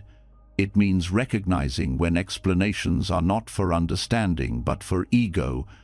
Most justifications arise not because others require them, but because your own insecurity craves approval. By pausing, by noticing the urge to justify, you begin to see its source. And once you see, you can choose silence instead of compulsion. The freedom this brings is immense. You are no longer pulled into endless cycles of proving yourself. You are no longer trapped by the shifting judgments of others. Misunderstandings may still occur, but you discover they do not define you. The silence of not explaining becomes a shield, protecting your authenticity from being diluted by the need to satisfy every expectation. Relationships benefit deeply from this practice. When you stop over-explaining, you create space for respect. Constant justification often communicates distrust. It suggests that others cannot accept you without being persuaded. Silence, on the other hand, communicates confidence. It says, "I trust my choices, and I trust you to meet them without endless defense." Over time, this builds deeper trust because it is grounded in authenticity rather than performance. This restraint also prevents unnecessary conflict. Explanations often open the door to argument because they invite others to challenge or critique. By choosing silence, you avoid creating battles that never needed to exist. You act, you remain steady, and the storm of reaction passes without entangling you. This is not avoidance, but wisdom, the recognition that peace often lies in what is left unsaid. The practice also strengthens inner clarity. When you no longer waste energy crafting justifications, you are forced to face the real reason for your choices. You ask yourself, am I acting from alignment or from ego? If the action feels true within, it requires no defense. If it feels false, no explanation can make it authentic. This honesty deepens self-awareness. You act more carefully because you know you will not rely on excuses to cover missteps. This discipline dismantles the ego's hunger for validation. Explaining is often an attempt to shape how others see you, to maintain an image of goodness, intelligence, or strength. By choosing not to explain, you deny the ego its stage. You step off the performance, allowing yourself to simply be. This humility frees enormous energy. Instead of constantly editing your life for an audience, you live it directly. The karmic consequences of restraint are also powerful. Justifications often lead to entanglements others misunderstand. You defend, they counter, and the cycle deepens. Each word plants seeds of tension. Silence ends this before it begins. By not explaining, you prevent countless ripples of conflict and protect harmony. The energy saved becomes fuel for growth rather than for endless defense. Practical application begins with awareness of the urge. Notice in daily life how often you start to explain why you are late, why you said no, why you chose differently. Most of the time, these explanations are not truly required. Pause. Ask if your words are necessary. Often, silence is enough. You will discover that the world continues even when you do not justify. Misunderstandings fade on their own. Respect grows from restraint, and your authenticity shines more clearly. This practice does not harden you, it softens you toward truth. You no longer manipulate with explanations, no longer cling to being seen in a certain way. You allow yourself to be misunderstood, and in doing so, you discover strength. To be at peace while not being fully understood is one of the highest forms of freedom. It shows that your center is no longer dependent on external validation. The Buddha himself embodied this wisdom. When pressed with questions meant to trap him, he often remained silent. He knew that explanation would not lead to understanding, but only to further entanglement. His silence was not avoidance, it was teaching. It showed that truth needs no defense, that authenticity requires no justification. By walking this path, you align yourself with the same wisdom. Over time, the art of not explaining yourself becomes natural. The urge to justify weakens, the need for approval fades, the fear of misunderstanding dissolves. You act from clarity, speak when necessary, and allow silence to carry the rest. This presence communicates more than words, because it is rooted in authenticity rather than performance. In the end, restraint from explaining is not about silence for its own sake, but about freedom. Freedom from the need to perform, freedom from the chains of perception, freedom from the ego's endless hunger to be seen a certain way. By mastering this subtle art, you discover that authenticity is strongest when left unguarded, that truth stands firm without defense, and that silence can speak louder than any justification. This is the power of living without explanation, a life steady, free, and deeply real. Silence has revealed itself to be more than just the absence of noise.